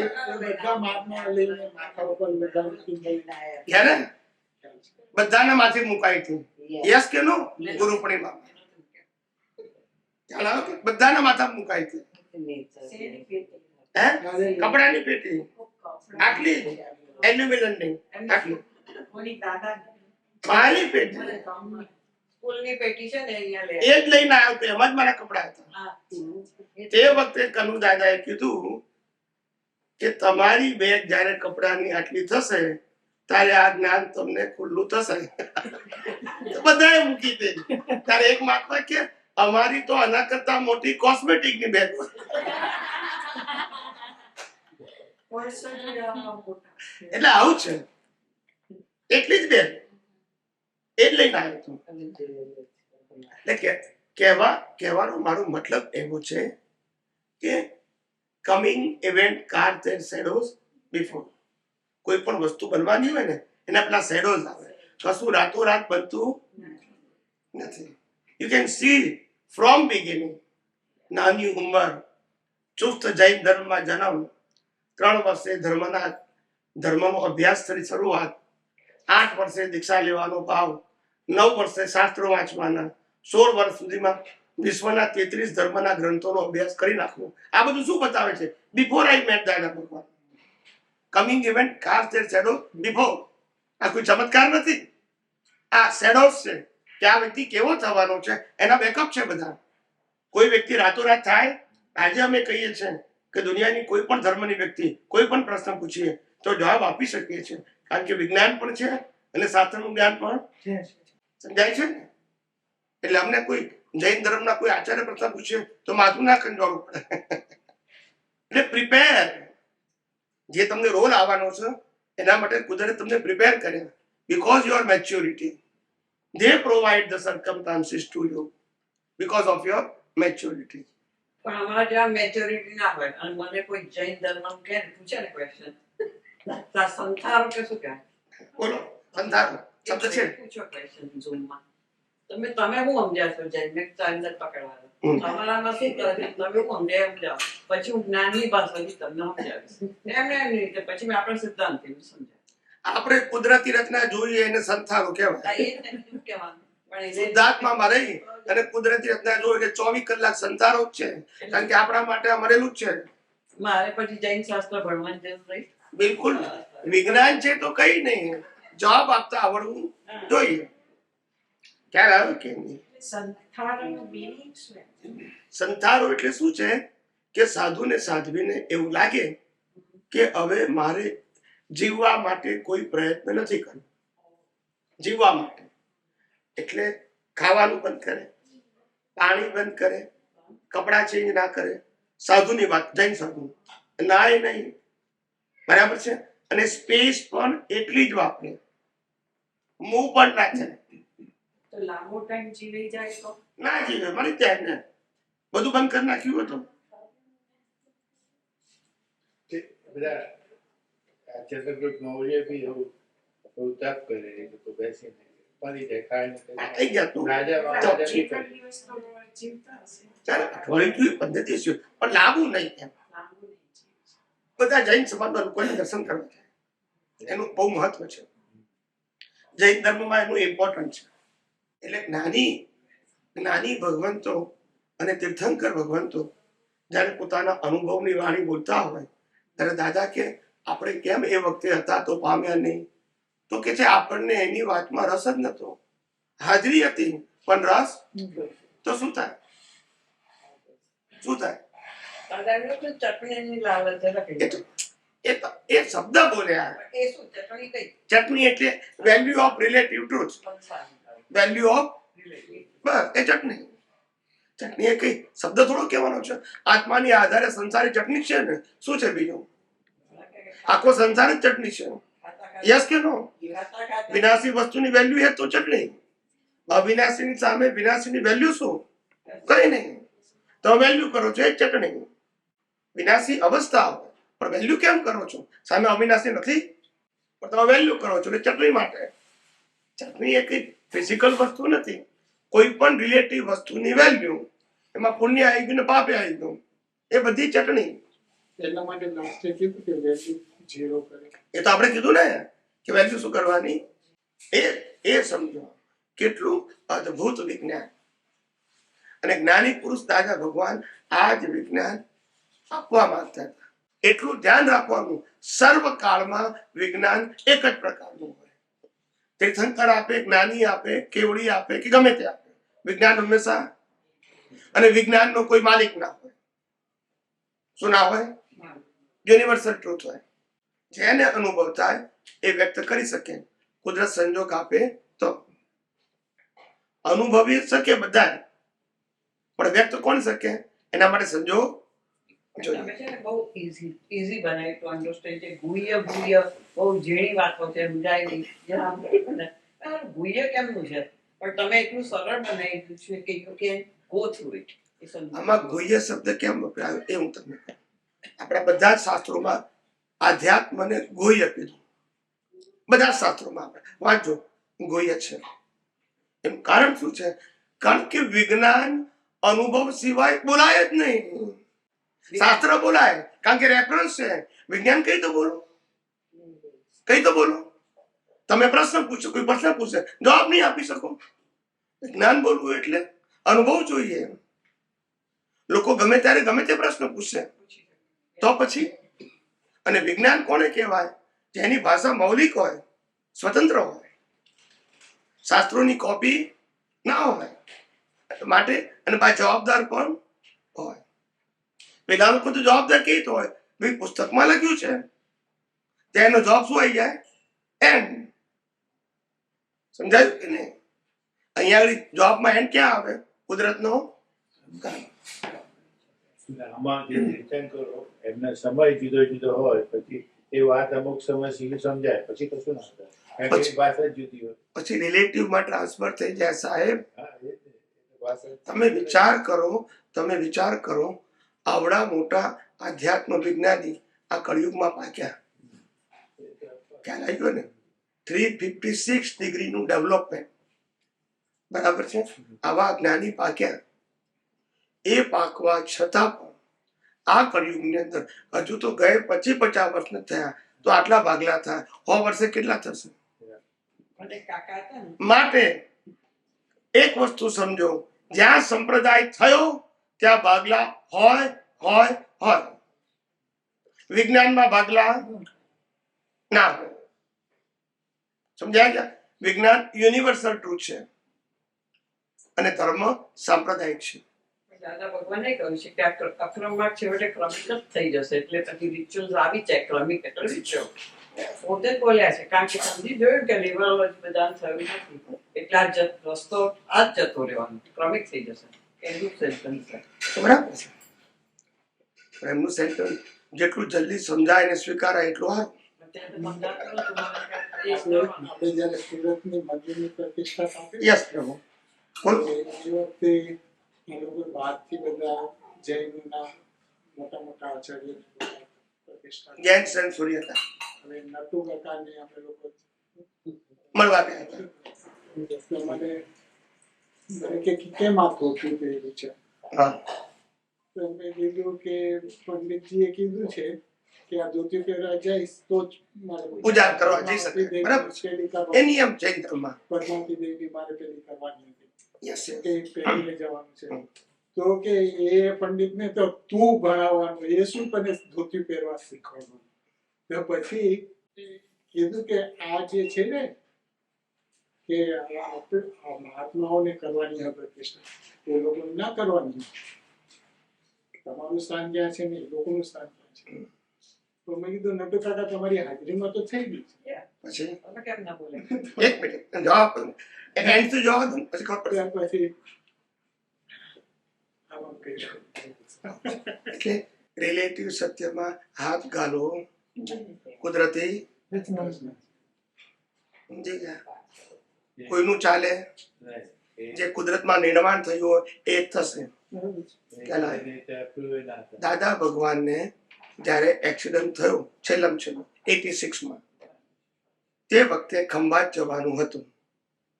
દાદાએ કીધું કે આજે રાત ડ્રાઈવર બોલાયો હશે પણ મોડો આવ્યો, એના કંઈ કામસર 4-5 વાગે બોલાયો હશે ને આવ્યો પછી 8 વાગે, એટલે 8 વાગે અંધારું થઈ જાય. તો દાદાએ કીધું હવે આપણે આવતીકાલે જઈએ. શું કીધું? આવતીકાલે જઈએ. તો પેલા બધા મહાત્માઓ ના ના દાદા તો કલાક સવા કલાકનો રસ્તો છે, અને એ વખતે આટલો ટ્રાફિક પણ નતો, અને મેઇન રોડ જવાનું નતું, પાછું હાઈવે થી ક્રોસ થઈને જવાનું. ખંભાત એટલે અમદાવાદ વડોદરાનો, અમદાવાદ બોમ્બેનો કે અમદાવાદ વડોદરાનો હાઈવે ના આવે. ક્યારે આવે ને એટલે કે તારાપુર થઈને જવાનું છે, એટલે ત્યાં ટ્રાફિક પણ નહીં હોય. તો દાદાએ 3 વખત ના પાડી. કેટલી વખત? પછી હા ના ના કરતા પછી નક્કી થયું કે જવાનું. ત્યાં એ ડ્રાઈવરને કંઈ ના પૂછ્યું. ડ્રાઈવર કીધું કે બરાબર છે, તો કે આ જવું જ છે. ડ્રાઈવર ની મહાત્માનો ફોર્સ હતો. ડ્રાઈવર નતો, ડ્રાઈવર તો બધા ના પાડતો ના કે એને તો એ તમને થોડું કે કેમ કે લઈ જવાનું તો લઈ જાય, તમે કોઈ કાલ સવારે તો કાલ સવારે લઈ જાય. એના ઓપિનિયન ની વેલ્યુ નહીં, મહાત્માઓની વેલ્યુ, જે સંઘપતિ કે વોટ એવર જે હોય તે દાદા કે અમે 3 વખત ના પાડી. શું કીધું? પછી અમે કીધું કે આ વ્યવસ્થિત છે, અને તકલીફ એ થઈ બનવાનું હતું તે જ બન્યું. આ તો ખાલી વર્ણન કરું છું. અને ડ્રાઈવર હતો એને 4 નંબર, રિટાયર્ડ ડ્રાઈવર. કેવો? અને 4 નંબર ચશ્માના. હવે શું થાય? ત્યાં લાઈટ આવ્યું ના થઈ, પણ દાદાએ પછી કીધું કે આ જ વ્યવસ્થિત. આ તો ખાલી સમજાવું છું. એટલે જે બનવાનું હોય તે જ બને, તમારી બુદ્ધિ પ્રમાણે નહીં બને. બુદ્ધિ પ્રમાણે તો રામાયણ ને મહાભારત પણ નથી થઈ. સમજાય છે ને? એટલે આ વિજ્ઞાન એ તમને સ્ટેબિલિટી પૂરી પાડે છે. Don't think about the future. Everything is programme. શું છે? છેલ્લો શ્વાસ બંધ ક્યાં થવાનો છે એ પ્રોગ્રામ. માટે તમે વિચારો છો કે મારા વિચારમાંથી જીવન ચાલે છે, એ ભ્રાંતિ છે. સંજોગો પ્રમાણે વિચાર કરવો પડશે. તમારા વિચાર પ્રમાણે સંજોગો આવશે. એનો દાખલો સરસ છે.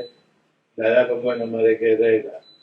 દાદા ભગવાન કે એમાં હોય અમારી ઘેર જઈશ, પણ જે બીજાના કમિટમેન્ટ હોય તો બીજાના ઘેર ગયા તો આજે કેમ અહીંયા આવ્યા?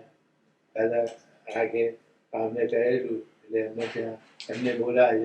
એક બન્યું કે દાદા કે ચાલો અમે હેમાં અહીંયા જ ઉતરીશું.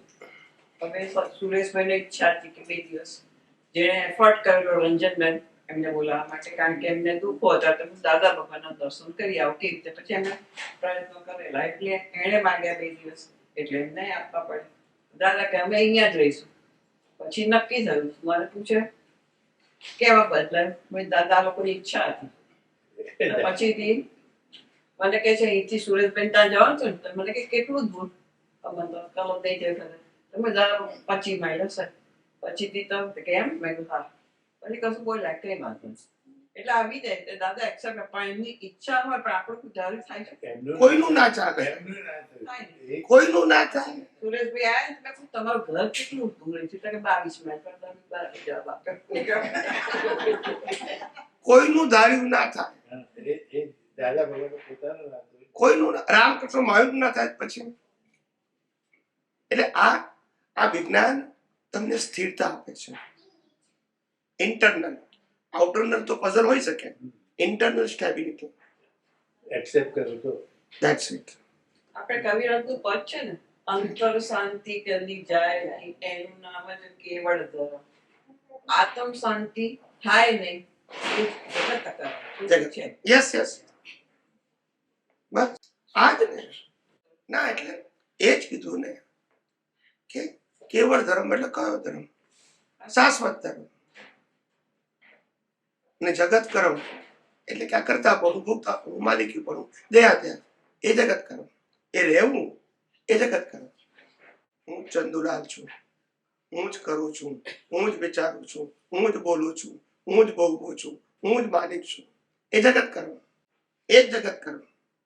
અને આખું જગત જે છે એ કેમ માયાની જાળમાં ફસાઈ ગયું?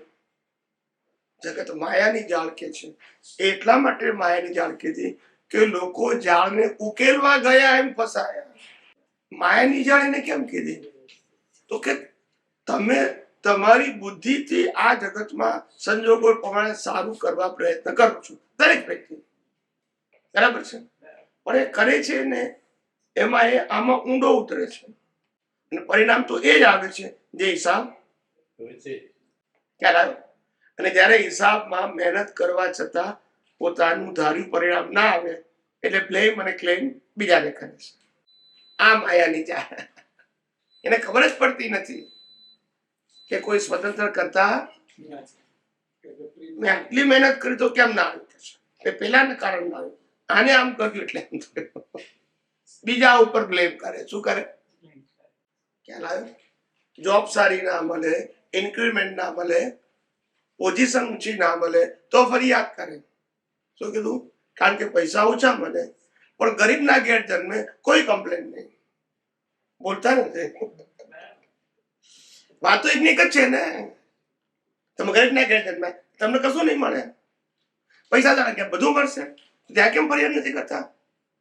કે ત્યાં ઓપ્શન નથી. અહીંયા શું છે? અહીંયા દેખાય છે મારા બોસ આવા છે, એ મને ઇન્ક્રીમેન્ટ આપતા નથી, એ પગાર વધારતા નથી, એ મને પ્રમોશન આપશે, એવું એને લાગે છે. ખ્યાલ આવ્યો? પણ બોસના હાથમાં પણ નથી. આખી દુનિયાનો બોસ કુદરત છે. કોણ છે? એની મરજી વગર કશું થાય નહીં. આખી દુનિયાનો બોસ કુદરત છે. એટલે રામને વનવાસ, રામની એ સીતા, રામનું એ રાવણ માને, કૃષ્ણ ભગવાનનું દુર્યોધન માને, કારણ કે બોસ કોણ છે? યસ કે નો? આપણે મનમાં માની બેઠી કે એ બોસ છે, એ જ આપણી ભૂલ છે. બધાનો બોસ કુદરત છે. એ કે છે કુદરતને વશ કેવી રીતે કરશો? આ બોસ એવું કહે છે સૂર્યકાંત કે છે કુદરતને બોસ કેવી રીતે કરશો? કુદરતને બોસ બસ કુદરતને સરેન્ડર છે. ના, કુદરતને વશ કરવી એટલે શુદ્ધાત્મામાં રહેવું તો કુદરત તો વશ થઈ જાય કે જાઓ મોક્ષે હવે, નો mistake.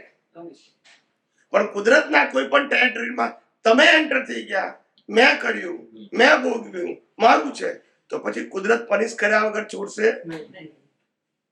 When you are living in a pure soul, nature will nothing to do anything. Because કુદરત જુદી છે, તમે જુદા છો. Where is the problem? When you enter in a kudrat, any part of the kudrat, nature will punish you, either punya or દાદાએ સરસ રીતે કહ્યું છે કે કુદરતનો જે કંઈ સંયોગ છે તમે યસ નહીં કહો ત્યારે તમારે રિપીટ કરવો જ પડશે. yes. હા, જે સંજોગ આવે જે સંયોગે માન્ય કરવો પડશે. માન્ય નહીં કરો તો તમારા જન્મ લેવા જ પડશે. જ્યારે બી તમે માન્ય કરશો ત્યારે જ એમાં છુટકારો થાય. એ તો બરાબર છે. પણ આપણે પછી આરતી ના કરી તો કે મેં નથી કરી, તો શું કરશો આપણે? એ કુદરતી નથી. બોલો, હું પ્રશ્ન પૂછીશ તમને, તમે જવાબ આપવો પડશે. પછી જો કુદરત ના જુઓ તો પછી ક્વેશ્ચન ના થવો જોઈએ. હા, તો દાદાનું કરું છું. હું દાદાની તો વાત કરું છું, વિજ્ઞાનમાં પણ એને ટેલી કરાવવા માંગુ છું કે દાદા બધાની તકલીફ ક્યાં થાય છે, એમની નહીં, બધાની તકલીફ.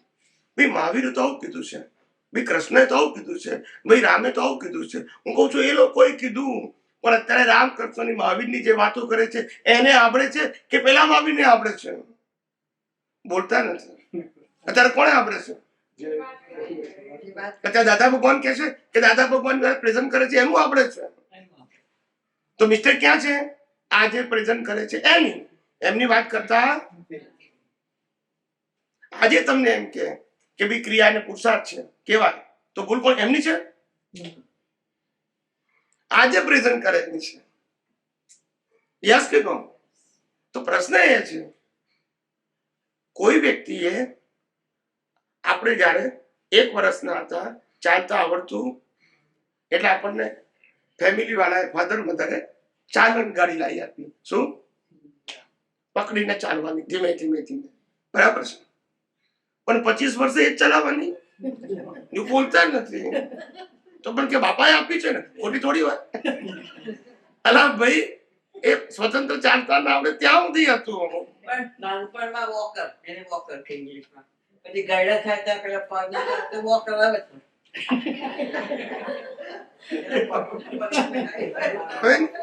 હવે હું ક્યાં ના પકડું છું?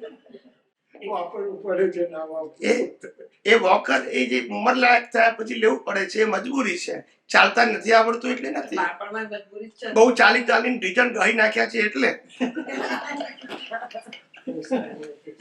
એ સંજોગ જુદા છે ને આ જુદા છે. અને પ્રિન્સિપલ તો સેમ જ છે કે એ તમારી કેપેસિટી નથી એટલે જોઈએ છે. પેલામાં તો આવડતું જ નથી. કેપેસિટી નો ક્યાં સવાલ છે? એમાં કેપેસિટી નથી. પેલા ગયડા થાય એમાં ટાંકી ચાલે નહીં એની હા. capacity નથી. ચાલતા આવડે છે કેપેસિટી નથી. અને અહીંયા પેલાને ચાલતા નથી આવડતું. That is fundamental difference. આવડો. એનામાં બીજ તો છે ચાલવાનું. માં એક સપોર્ટ કરે છે કે ચાલ ભાઈ હવે એમાંથી તો. હું એટલે જ કહું છું ને એને ચાલતા નથી આવડતું નથી. એટલે ચાલન ગાડીથી એને સપોર્ટ મળે છે અને ધીમે ધીમે કોન્ફિડન્સ આવી જાય પછી જરૂર નથી. એવું છે ખ્યાલ આવે? આ ખબર નથી પડતી બધાને. ચાલન ગાડી આ બધા જ્ઞાની પુરુષે આપેલી રિચ્યુઅલ્સ એ ચાલન ગાડી છે. ના સમજાય વોકર છે ઇંગ્લિશમાં. પણ આપણે છોડવાનું જ નહીં. એક વખત બેસી રહેતા. ખ્યાલ આવે? કારણ કે આપણે હેન્ડીકેપ થઈ ગયા. શું થઈ ગયા? On a beginning, if you are not capable to understand the science, then it is okay. શું કીધું? વિજ્ઞાન નતા સમજતા, નતા સમજી શકતા, તારે તો જરૂરી હતું અને બરાબર પણ હતું. બરાબર છે? પણ હવે આપણે સમજી શકીએ છીએ પછી તો એ અજ્ઞાનનો ઉપયોગ ના કરીએ ને. એટલે દ્રષ્ટિ ના લેવાય. હા, હું રસના લેવાની જ વાત કરું છું. પછી તો આપણે પુરુષાર્થ ના કહીએ ને. એટલે સત્સંગમાં ભેગા થાય તો રિચ્યુઅલ્સ શરૂ થાય, રાઈટ? કારણ કે ત્રિમંત્ર બોલીએ, નવ કલમો બોલીએ. બધી જ વિધિ એ બધી કુદરતી રચના દરેક પોતાની સ્વતંત્ર રીતે કુદરતી રચના જોવાની. બસ. તરીકે નહીં. યસ યસ એ છેલ્લો સત્સંગ. બસ બધી જ અવસ્થાઓને કુદરતી રચના જોવી. બધી જ અવસ્થા. પ્રશ્ન ક્રિયાનો નથી, પ્રશ્ન દ્રષ્ટિનો છે. જ્યાં સુધી વિજ્ઞાન નથી ત્યાં સુધી શુભ ક્રિયાને પુરુષાર્થ માનો. વિજ્ઞાન છે તો કુદરતી રચના જુઓ. એ જ ક્રિયાને એમાં ના કરવાનો પ્રશ્ન આવતો સમજાય છે ને? બસ આટલો જ ફેર છે. આમાં કોઈ મન વચન કાયની અવસ્થામાં ચેન્જ કરવાની વાત નથી. પણ તમારી દ્રષ્ટિ શું હોવી જોઈએ? પહેલા ક્રિયાને પુરુષાર્થ માનતા હતા, હવે ક્રિયાને કુદરતી રચના જોવું એ પુરુષાર્થ થઈ ગયું. આટલું ચેન્જ થાય. સમજાય છે? બાકી ક્રિયા તો તેની તે ત્યારે આવ્યો કે નહીં? પણ દ્રષ્ટિ બદલવા માટે પણ પુરુષાર્થ કરવો પડશે ને. કરવો તો પડે ને. એટલે પછી તમે ઓલ ધ ટાઈમ ભક્તિ જ કર્યા કરો એ કઈ કુદરતી રીતના જોવાનું છે. ભક્તિ બી જરૂરી છે પણ થોડું સમજવાનું બી ઇમ્પોર્ટન્ટ છે. બીકોઝ તમે ઉપયોગ ના કરશો, કુદરતી રીતના ના જોશો તો કઈ થવાનું નથી. વિજ્ઞાન પ્રાપ્ત કર્યા પછી સ્વમાં રહેવું એ ભક્તિ અને પરથી છૂટા રહેવું એ પુરુષાર્થ. એટલે સ્વમાં રહેવું એને સામાયિક કીધું અને પરને કુદરતી રચના જોવું એને પ્રતિક્રમણ કીધું. એ આપણો પુરુષાર્થ. સ્વમાં રહેવું ખ્યાલ આવે ને? એ આપણો સાચો પુરુષાર્થ છે. ખ્યાલ આવે ને? એ જ આપણી શક્તિ છે, એ જ આપણી દ્રષ્ટિ છે, એ જ આપણી ભક્તિ છે. સમજાય છે? એટલે અનાદિકાળથી આવું થાય. ખ્યાલ આવે? માણસને જ્યાં સુધી વેલ્યુ નહીં સમજાય ત્યાં સુધી કોઈ બેનિફિટ નથી. શું નથી? કથા સુણી ફૂટ્યા. ક્યારે? તુલસી દેખી તોડે પાન, પાણી દેખી કરે તોય ના આવ્યું અખા બ્રહ્મ, તો ક્રિયા તો કરતા હતા, દ્રષ્ટિ વગર શું કરે? કિંમત શેની છે? અને દ્રષ્ટિ કોણ આપી શકે? દ્રષ્ટિવાન. કોણ આપી શકે? દ્રષ્ટિવાન. વાન એટલે જેને રિયલાઇઝ કર્યું છે એને વાન કહેવાય. જેમ 16 સાલ ને 20 વાન કે છે એ બોડી માટે છે, અહીંયા દ્રષ્ટિવાન એટલે અનુભવી પુરુષ. ધનવાન દ્રષ્ટિ એટલે કે ધનવાન હે ધનવાન એવું નથી બોલતા, હા. ધનવાન આ પણ દ્રષ્ટિવાન. એટલે ફિઝિકલ વસ્તુ છે, મટીરિયલિસ્ટિક છે. આ ખ્યાલ આવે ને? અને દ્રષ્ટિવાન એટલે અનુભવી પુરુષ. વાન એટલે રિયલાઇઝ થયું છે તે. દ્રષ્ટિવાન, ધનવાન, બળવાન, પહેલવાન, બધા વનવાન જ છે. મારો ટેબલ ભૂલી ગયા. હે? મારું ટીપાણ. તો વાળી. તમે જે હવે મહાવીરના પત્ની અહીંયા જ છે, સીતાજી અહીંયા જ છે, તો એમ થાય કે એ લોકો આટલા મોટા ઓલા સાથે રહ્યા તો એ ભાવમાં કદાચ ના થયો, પણ બીજા ભાવમાં એમને કંઈક તો થવું જોઈએ ને, કે આ કંઈક એમનું જ્ઞાની પણ કંઈક તો દેખાવું છે એમના હસબન્ડમાં, કે તો પછી એ લોકોની જો એ પરિસ્થિતિ હોય ને, જો આટલા વર્ષો સુધી કેટલા વર્ષો થઈ ગયા, રાઈટ? તો આપણું શું? હજુ તો આપણે એમની સાથે કમ્પેરિઝનમાં આપણે શું? કશું નહીં, આપણે ઠાકોર. એવી કમ્પેરિઝન નહીં કરવાની, એવી કમ્પેરિઝન નહીં કરવાની, બિલકુલ નહીં. એ કમ્પેરિઝન કરેક્ટ નથી. એનો દ્રષ્ટિ- કહેવાનો મતલબ કે આટલું તીર્થંકરની પત્ની થાય પણ દ્રષ્ટિ ના હોય તો કોઈ મિનિંગ નહીં. એવું નહીં કરવું. એને જ્ઞાન સાથે, એમની દશા સાથે કોઈ લેવા દેવા નહીં. પણ તો પણ આટલા બધા વર્ષો નીકળી ગયા તો પણ એમને કશું એમાં કંઈ વર્ષોનું ક્યાં અજ્ઞાન હોય તો લાખો અવતાર થાય ને અનંત અવતાર થાય. એમાં પ્રશ્ન જ ક્યાં છે? કાઉન્ટિંગ નો પ્રશ્ન જ ક્યાં છે? sometimes amazing થાય કે આપણે એમના માટે હિસ્ટ્રીમાં આટલું આપણે જાણીએ તો જે લોકો અહીં બી છે તો આપણે લોકો એ જોઈએ છે તો ના સમજાય. તમને આ જેટલું સિમ્પલ લાગે છે ને, ના સમજાય બિલકુલ. દાદા ભગવાન મામાની પોળમાં રહેતા હતા, એ પડોશી ઘેર બેઠા હતા તોય ના જાય. કેમ? લાગે જ નહીં. તો પછી કેમ આમ કરો છો? કેમ એવું કરે? આ બાજુમાં તો પડોશી છે જ ને. એટલે આવું છે. તમારી બાજુ પડોશી જો. અને એ મને જુએ. હું તો બધે જોઉં છું, ચારે બાજુ હું ચાલી રહી તો દ્રષ્ટિ પડે. એ કુદરતી રચના ના કહેવાય? એવું હશે તો. એટલે આવું થાય. પણ એ તો એવું છે કે જેની જેવી સમજણ, જેની જેવી વેલ્યુ, એવો એનો પુરુષાર્થ, ઉપયોગ અને જાગૃતિ હોય. એમાં કઈ દાદા ભગવાન હતા તો એને એની કોઈ વેલ્યુ ના હોય. બસ કે છે ખાવા પીવા આવીએ છે, એને મજા આવે છે કે છે, કોઈ વળતું નથી આગળ. એવા આવતા તો ખરેખર કહું છું, દાદા ભગવાન પાસે હતા. ત્યારે ગ્રામ આવે ને, પ્રસંગ હોય એટલે જમવાનો પ્રોગ્રામ હોય, શરૂઆતમાં સંખ્યા ઓછી હોય, પછી વધી જાય છેલ્લા અડધો કલાક. કેટલાક અજાણ્યા વ્યક્તિઓ આવે એટલે મહાત્મા પૂછ્યા, તમે દાદા ભગવાનને ઓળખો છો? તો કે ના, કે અમે તો સાંભળ્યું કે છે એટલે આયા. તો કે તમને એમના જ્ઞાનમાં રસ છે? ના ના, કે અમે બેસીશું, જમીન ઘેર જઈશું. પણ કે છે આવું અમે 6 મહિનાથી ગયા હતો, એટલે 6 અવતાર ગયા હોય તો ના બેનિફિટ થાય. તમારું વિઝન નથી તો એ શું કરે? ના સમજાય. અહીંયા સ્વામિનારાયણમાં વર્ષો પેલા છે બધું જમાડે. એ લોકો પહેલા બહુ જમાડતા. તો પબ્લિક તો વીકેન્ડમાં તો કઈ જાય, કઈ જાય, પણ સાંભળવા મળે, સોશિયલ થાય, ખાવાનું મળે, બધું આપવાનું નહીં. એવું છે. પછી બંધ કરી દીધું. એક પ્રયોગ કર્યો કે આપણે આ બંધ કરી પ્રથા. કોઈ દેખાય નહીં, અડધું થઈ ગયું. કામ કર્યું એટલે કર્યું. આવું બધું છે. પણ દુનિયામાં આવું જ ચાલે. આ એક કુદરતી રચના છે. આપણે ખાલી એટલું સમજવાનું કે કોઈ પણ વ્યક્તિને ઇન્ટરેસ્ટ નથી, બીકોઝ એનો ઇન્ટરેસ્ટ બીજામાં છે. આપણા માટે તો એ કુદરતી રચના. પેલા એક ભાઈ હતા આપણે યસ કે નો? એ કે સત્સંગમાં હતો ને તો કે સરસ ખાવાનું મળે છે ને એટલે હું આવી જાય. મળે પણ આવે જમવા. પછી તેને એટલે એનો ઇન્ટરેસ્ટ બીજા. પછી ઇન્ટરેસ્ટ પછી અમને ઇન્ટરેસ્ટ. દાદા ભગવાન કહેતા હતા કે ભાઈ અમે તો અમૃત રેડીએ છીએ. શું કરીએ છીએ? સત્સંગથી અમૃત રેડીએ છીએ, જ્ઞાન ગંગા. પણ એનું તપેલું જ ઊંધું રાખે તો અમે શું કરીએ? ના સમજાય. અંદર કશું જાય જાય જ નહીં, ઊંધું હોય તો કાંઈ. આવું છે સાહેબ. પણ એ છતાંય એ કુદરતી રચના છે. માન્ય કરો. દરેક વ્યક્તિના પોતપોતાના ઇન્ટરેસ્ટ છે. શું છે? એવું છે. એ પણ આપણે જાણવાનું કે આ એનો ઉદય કર્મ છે. આપણે કરતા નહીં જોવાનું તો આપણી ભૂલ કહેવાય. ક્યારે રામ રાવણને કરતા જુએ તો મોક્ષે ના જાય.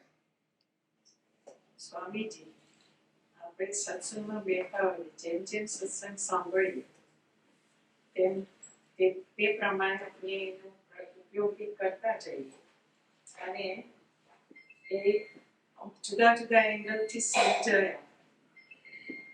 એ સમજાયા પછી આપણને દર્શનની રેડિયસ વધે. જે દર્શનની રેડિયસ કેવી ઉપયોગ કરવાથી, ઉપયોગથી જ ઉપયોગ અને અનુભવથી દર્શન વધારે એંગલથી તમને પ્રિન્સિપલ સમજાય.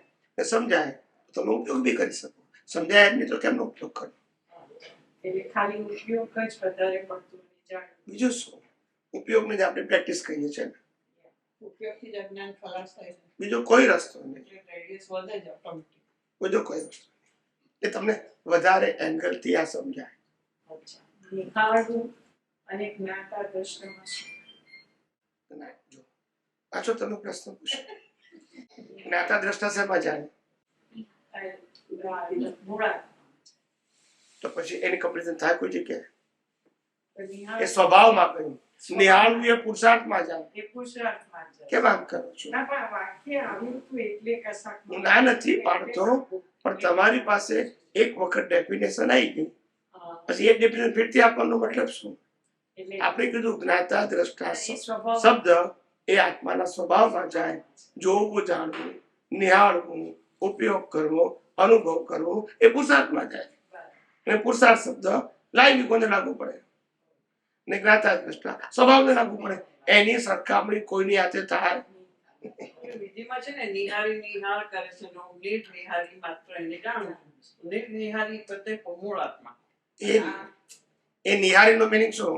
એ જોવું જો જો ધ્યાન નહીં બોલે ખબર છે જ. કે છે એમ નહીં. એટલે એ નિહાળી શબ્દ જુદી વસ્તુ છે એમ કહું છું. એ પૂછે જ ખરા કે નિહાળ નિહાળ શું એ નિહાળનો શબ્દ બીજા એંગલથી પૂછે છે. આ એંગલથી નથી બોલતો. આવું એટલે એટલે હવે બીજા એંગલ નિહાળ પણ આપે. નિહાળવું એટલે એને આધ્યાત્મની ભાષામાં ડિસ્ચાર્જ લેટ્રિન કહેવાય. લેટ્રિન અને પેશાબને નિહાર કહેવાય. આહાર અને નિહાર, નિહાર ડિસ્ચાર્જ So, નીકળાવી દીધો. જૈન ભાષાનો શબ્દ છે. જૈન પરિભાષા. નીકળાવી દીધો. ખબર જ હતી ને. અમે તો જઈને આ નિહારી નિહાર કરે છે પણ દાદા એના સંદર્ભમાં જ કીધેલું છે. જો આજે પાછું ખુદ તમને ખબર નહીં હોય બરાબર છે. આ નથી ખબર. આપણે કયો હશે? એ નિહાળવું અને નિહાર એ બંને જુદી વસ્તુ છે. બંને સ્પેલિંગ જ જુદા છે. અચ્છા. નિહાળવું હ આવે નિહાળ. અને નિહારવું, નિહારી, નિહારી અહીંયા અળ ના આવે. એ નિહારી કયામાં લાગે? લેટ્રિનમાં. અને પેલું નિહાળવું જોવું. એટલે જોવું, એ પ્રતિષ્ઠિત આત્મા. પ્રતિષ્ઠા. એટલે નીકળે ને પૂછ્યા કે દારૂ ના વળે સાહેબ બોલે ને વાંકું ચૂકું હોય દાદા પોતે જ કહેતા કે પૂછશો તો કઈક અહીંથી જ્ઞાન જ નીકળશે બીજું કઈ નહીં નીકળે એમાં કશું શરમાવાનું નથી.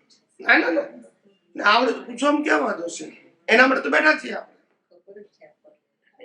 આવું એટલે જેમ જેમ આ વિજ્ઞાન સમજાશે એમ તમને સેપરેશન ફીલ થશે. That is important. ખ્યાલ આવ્યો? ઘણા બધા લોકો કહે છે કે સ્વામીજી તમે આટલી બધી વાતો કરો છો, આટલા બધા એંગલથી વાતો કરો છો, લોકોના આટલા બધા પ્રશ્નો હોય છે, અમારે બધું જાણવું જરૂરી છે? આવો પ્રશ્ન ઘણી વખત આપણો ઝૂમ ઉપર પૂછાય છે. ત્યારે મેં કીધું જો એક ધ્યાન રાખો, મેડિકલ સ્ટોર વાળા પાસે દવા હોય પણ તમારે રોગ હોય એ લેવાની. આમાં તો મેડિકલ સ્ટોર છે ના સમજાય. તમારે રોગ હોય એ પૂછી લેવાનું. બધાને બધા રોગ છે એવું ક્યાં કહીએ છીએ? પણ જેને રોગ હોય તો દવા આપવી પડે કે નહીં? યસ કે નો? તે કેવા રોગો હોય? હે? કેવા રોગો હોય? શારીરિક, માનસિક. શારીરિક રોગ હોય, માનસિક રોગ હોય, ખ્યાલ આવ્યો? અને વાણીના રોગ, 3 પ્રકારના રોગ હોય. એટલે કઈ જતા વાણીનો કયા રોગ હોય? આ હું સારું બોલ્યો, મને સંભળાઈ દીધું, આવું ના બોલવું જોઈએ, આવું જ કેવું જોઈએ, એ બધા વાણીના રોગો. એની પછી અસરો થાય. પછી ગાતો હોય એવા વિચારોના રોગો, સારા વિચારો, ખરાબ વિચાર, પોતાના માટે, બીજા માટે. પોતા પૂરતા જ હશે. એવું વર્તનના રોગો, અને આવું વર્તન કર્યું કે છે, આ બધા રોગ કહેવાય. રોગ એટલે ભોગવટો. શું કહેવાય? ખ્યાલ આવે? લગ્નમાં ગયા હોય, અપ ટુ ડેટ 1 કલાક મહેનત કરીને અપ ટુ ડેટ થઈને ગયા હોય, ને બધાને વેલકમ કરે, ને આપણે જઈએ તારે પેલા આમ વાતો કરવા માંડી પડે, તો આપણું મોડું ઉતરી જાય કે આવજો, આવો પધારો નાખી કીધું, આટલી મહેનત કરી તો આપણા મોઢામાં જ આવું બધું. કાંઈ કરીને કાંદી. એમનામ અહંકાર કહેવાય. શું થાય? માનની ભીખ. શેની ભીખ? માનની ભીખ. ત્યારે જ્ઞાનીઓ કેવા હોય? એ કોઈ આપે અને મને પ્રાપ્ત થાય એ જ ભ્રાંતિ છે. કોઈ આપે ને લે એ તો કુદરતી રચનામાં જાય. આપે તોય અને ના આપે તોય. માન આપે તોય કુદરતના, અપમાન આપે તોય કુદરતના, ના આપે તોય. કોઈના આધારે મારે જીવવાનું છે. I am a pure soul. I have all kind of infinite power. I am a permanent. It is not subject to others. બીજાના આધારે હું નથી. મારું અસ્તિત્વ, મારી શક્તિ મારા આધારે છે. નોટ ડિપેન્ડ ઓન અધર. માટે કીધું માગવું એ જ ભીખ છે. શું છે? ભીખના લીધે ભય ઉત્પન્ન થાય. બે શું? આપણે અહીંયા જનરલી બીજા બધાનું જ જોયા કરે છે, પોતાનું જોતા નથી, એટલે પ્રોબ્લેમ થાય. જનરલી તમારે તો હોય વાત કરો. તો મારી વાત સાચી. આ શું કરે, આ શું કરે, આ છે. જો હવે બોલ્યા પણ એક મિનિટ મેં બોલાવડાવ્યો મને. એક મિનિટ જો. સત્સંગ આપણે કરીને મજા. પહેલી વસ્તુ એ છે કે વિજ્ઞાનની અંદર પ્રકૃતિ માત્ર પારખી છે. પ્રકૃતિ માત્ર મીન્સ ઓલ. આત્માથી બધી પ્રકૃતિ ઇન્ક્લુડિંગ વન પારખી છે. Same categories, same qualities, same maker, same operator, same destroyer. એટલે મારી ને તમારી પ્રકૃતિ એ રિલેટિવ સત્યમાં આવે. સનાતન સત્યમાં આત્મા ને પ્રકૃતિ બે જ આવે. એટલે પ્રકૃતિ બધાની કોની છે? But all. એટલે ડિવિઝન આવે. ડિવિઝન પ્રકૃતિ ને પરમાત્મા વચ્ચે આવે. પ્રકૃતિ ને પ્રકૃતિ વચ્ચેનું ડિવિઝન એ રિલેટિવ સત્ય, અને પ્રકૃતિ ને પરમાત્મા વચ્ચેનું ડિવિઝન એ સનાતન સત્ય. And value of any part of the પ્રકૃતિ એ રિલેટિવ સત્ય. એની પાર્ટ, કોઈને સારી પ્રકૃતિ હોય તો એ વેલ્યુ ના હોવી જોઈએ. કુદરતી રચના. લોકો તો વખાણે ને કે જો આ ડાયા છે, બોલ્યા જ નહીં કશું. અને આ અંકિત બે પ્રશ્ન પૂછે ને કશું. શું? હવે કશું બોલ્યા જ છે. મારી ચિંતામાં સ્વામીજી સાંભળવાની મજા આવે. દાદાનું એક વાક્ય છે, પોતાની વાત સાચી છે એવું ઠરાવવા બીજાને ઠરાવવા જાય તો એ હિંસા છે. એ સમજો. હિંસા જ કહેવાય ને. એવી વાણીનો માલિક થયો તે. સમજાય. વાણી કુદરતી રચના નહીં. એ કુદરતની રચના છે અને મારી વાણીની રક્ષણ કરું તો હિંસા ના કહેવાય. એ દ્રશ્ય છે કોની વાણી? કુદરત માલિક કોણ થયો? કોઈ તમારી વસ્તુ કોઈ લઈ ગયા ત્યારે ખબર પડે. બોલતા નથી. બોલવાનું ખરું, મન વચન કાયની અવસ્થા કુદરતના છે. માનવાનું આ તો તકલીફ છે. વિજ્ઞાનમાં ક્યારેય ફેરફાર નહીં થાય. જગતને પોસાય કે ના પોસાય. ત્યારે તો તમને ખબર પડવી જોઈએ કે સ્વામીજી ક્યારે સેન્ટર છોડતા. તમે ગમે ત્યાંથી વાત કરો, પણ અહીંયા સેન્ટર એ અમારું વિઝન છે અને એ અમારી દશા છે. તમે ગમે તે અલગ અલગ વ્યૂ પોઈન્ટની વાત કરશો, અમારે સેન્ટર, અમે તમને સેન્ટરમાં લાવીએ, અમારું છૂટે. લેક્ચર, પ્રવચન, ઉપદેશોમાં પૂછવાની પદ્ધતિ હોતી નથી. ખ્યાલ આવી ગયો? અને જ્યાં 1200 પીપલ આપે ત્યાં આપણો નંબર ના લાગે. સમજાય છે? એટલે અહીંયા કુદરતી સંજોગો છે. દાદા ભગવાન હતા. દાદા ભગવાન ને અમેરિકામાં આવતા હતા ત્યારે કપલ સાથે 2 કલાક સત્સંગ કર્યો છે. Only 2 people, only. અને એના વિડીયો છે બધા યુટ્યુબમાં છે.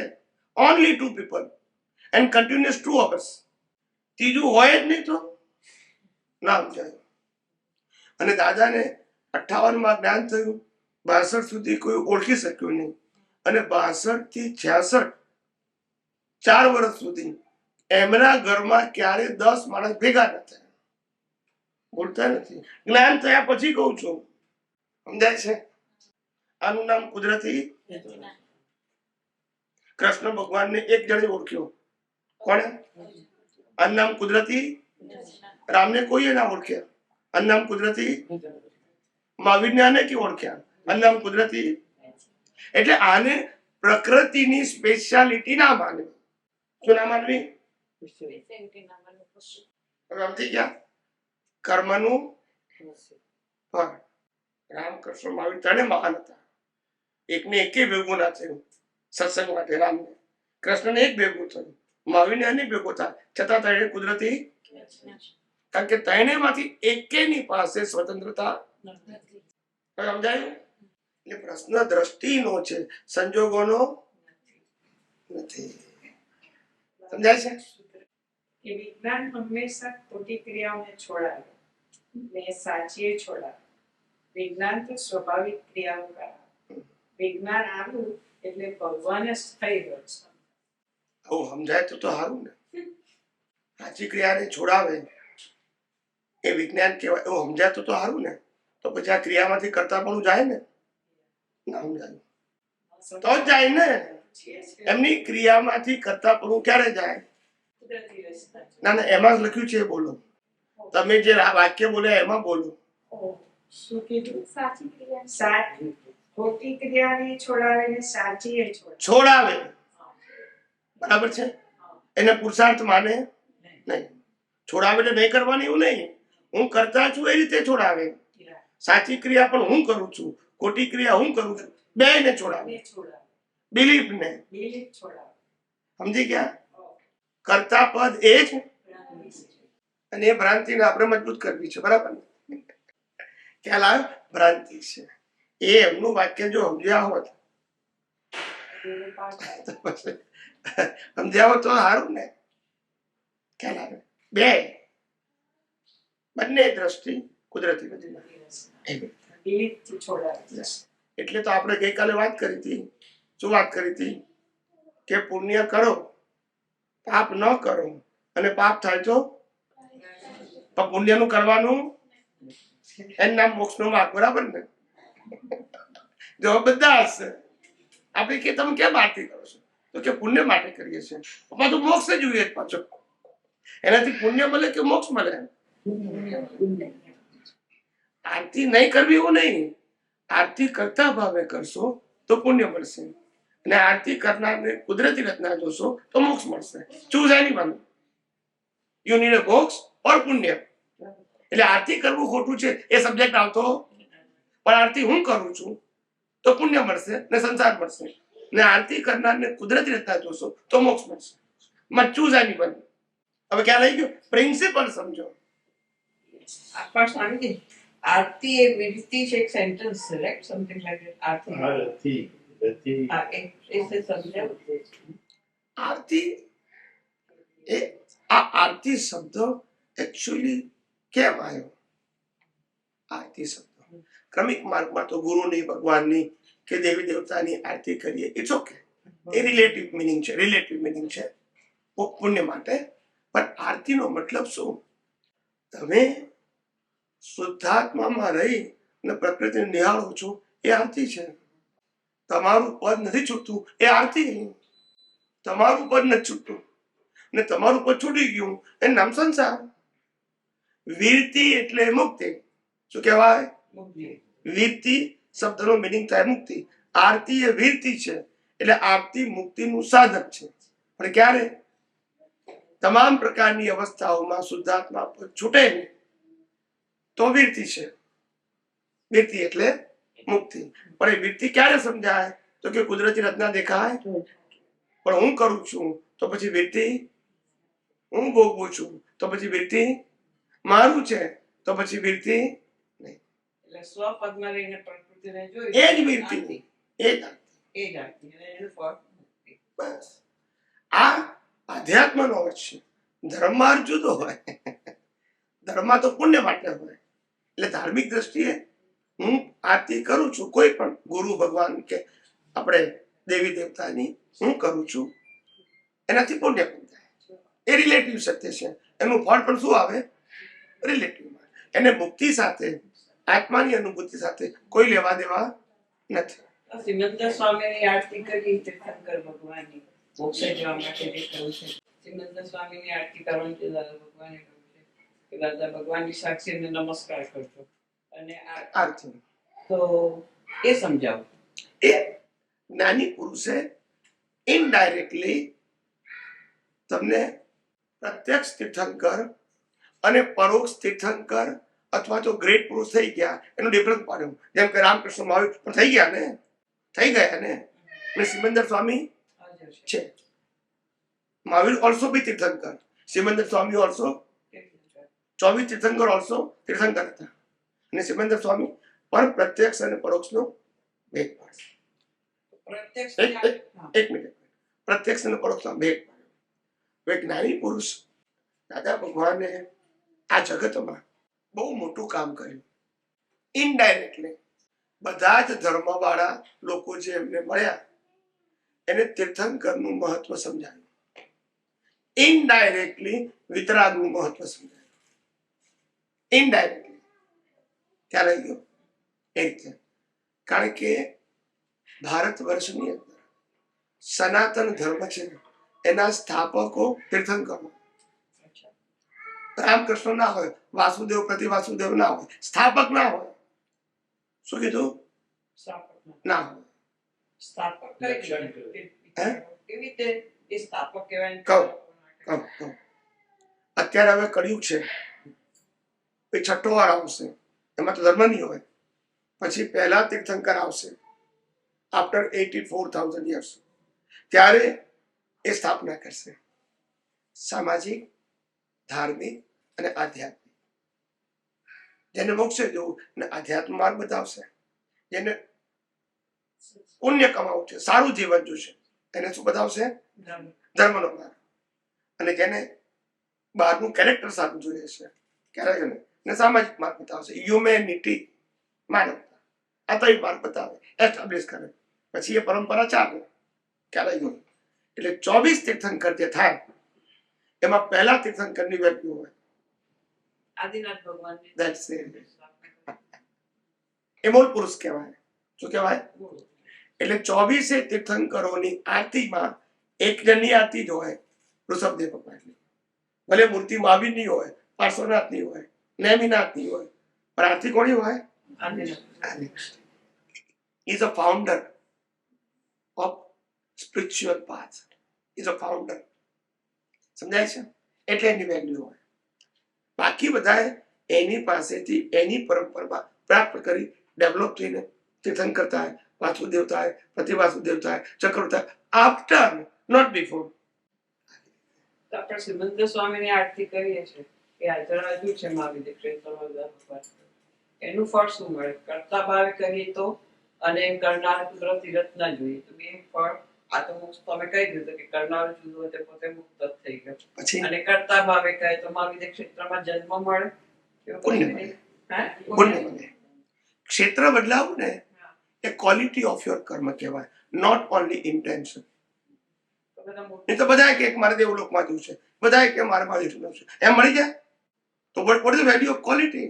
ના પડે. એટલું તો આ મંદિરો થયા અને મૂર્તિઓ થઈને આરતીઓ કરાય કે તમારા વિદેશ ક્ષેત્રમાં એવી ગેરંટી પણ આપે તો આ જન્મ થશે. જન્મ પણ ભલે ડેવલપમેન્ટ ના હોય તો આપે કહ્યું છે એ પાછો આવશે દર્શન ના જાય. પણ મેં પહેલાથી તમને કીધું કે આપણે મહાવિદ્ય ક્ષેત્રમાં જવા ભાવના કરવાથી મહાવિદ્ય ક્ષેત્રમાં ના જવાય. It is not matter your one intention. It is matter of your character. ટૂંકમાં અજ્ઞાન નાશ કરો તો જ એ બધું કદાચ તમારી ઉત્કૃષ્ટ ભાવનાને કારણે અને એની ભાવના બધી સમી ગઈ હોય તો મહાવિદ્ય ક્ષેત્રમાં જન્મ થાય પણ ખરો. One of the person. Out of લાખમાંથી, પણ તે પાછો આવશે વિધાઉટ ક્વોલિફિકેશન. ઉત્કૃષ્ટ પ્રકારની પુણ્યને કારણે કહ્યું એની સાથેનું એટેચમેન્ટ ક્ષેત્ર સાથેનું. ક્ષેત્ર સાથે. યસ, શ્રીમંત સ્વામી સાથે નહીં. સિમંદર સ્વામીનું એટેચમેન્ટ વન વે કઈ રીતે હોઈ શકે? બંને કાં પૂછું છું. હંમેશા ઋણાનુબંધમાં ટુ વે આવે કે વન વે આવે? શું? પછી કેમ આમ છે? એમને હોય ભાવ આપણા માટે, અભાવે ના હોય એને ભાવ આપણને છે. એમને એમનો છેલ્લો ભાવ છે, એમને ભાવ અભાવ કશું નહીં. એમને તો બધું ડિસ્ચાર્જ હોય. તો ક્ષેત્રને પણ શું લાગે હોય છે? ક્ષેત્રને પણ ક્ષેત્ર એ તમારું આ દેવલોકમાં જોઈએ શું છે? એ તો કર્મ ભોગવવા. તો ત્યાં કર્મ ભોગવા જ જવાનું છે ને. મેં બોલો જ કરો પછી પાછો આવવું પડે. ના બોલ્યો ત્યાંથી મોક્ષે નહીં જવાય. ભાવના કરીએ છીએ અને પેલું કર્મ છે. હા, નરકમાં જવું એ પણ કર્મનું ફળ છે. યસ, આ એ કર્મનું ફળ છે. હા. ભાવથી કર્મ થાય. મેં એટલો બધો ઉત્કૃષ્ટ ભાવ બોલ્યો. ખાલી એમ નથી મારા ભાવ જે શબ્દ છે એ ઉત્કૃષ્ટ ભાવ નથી, એને ચેન્ટિંગ કહેવાય. શું કહેવાય? ચેન્ટિંગ.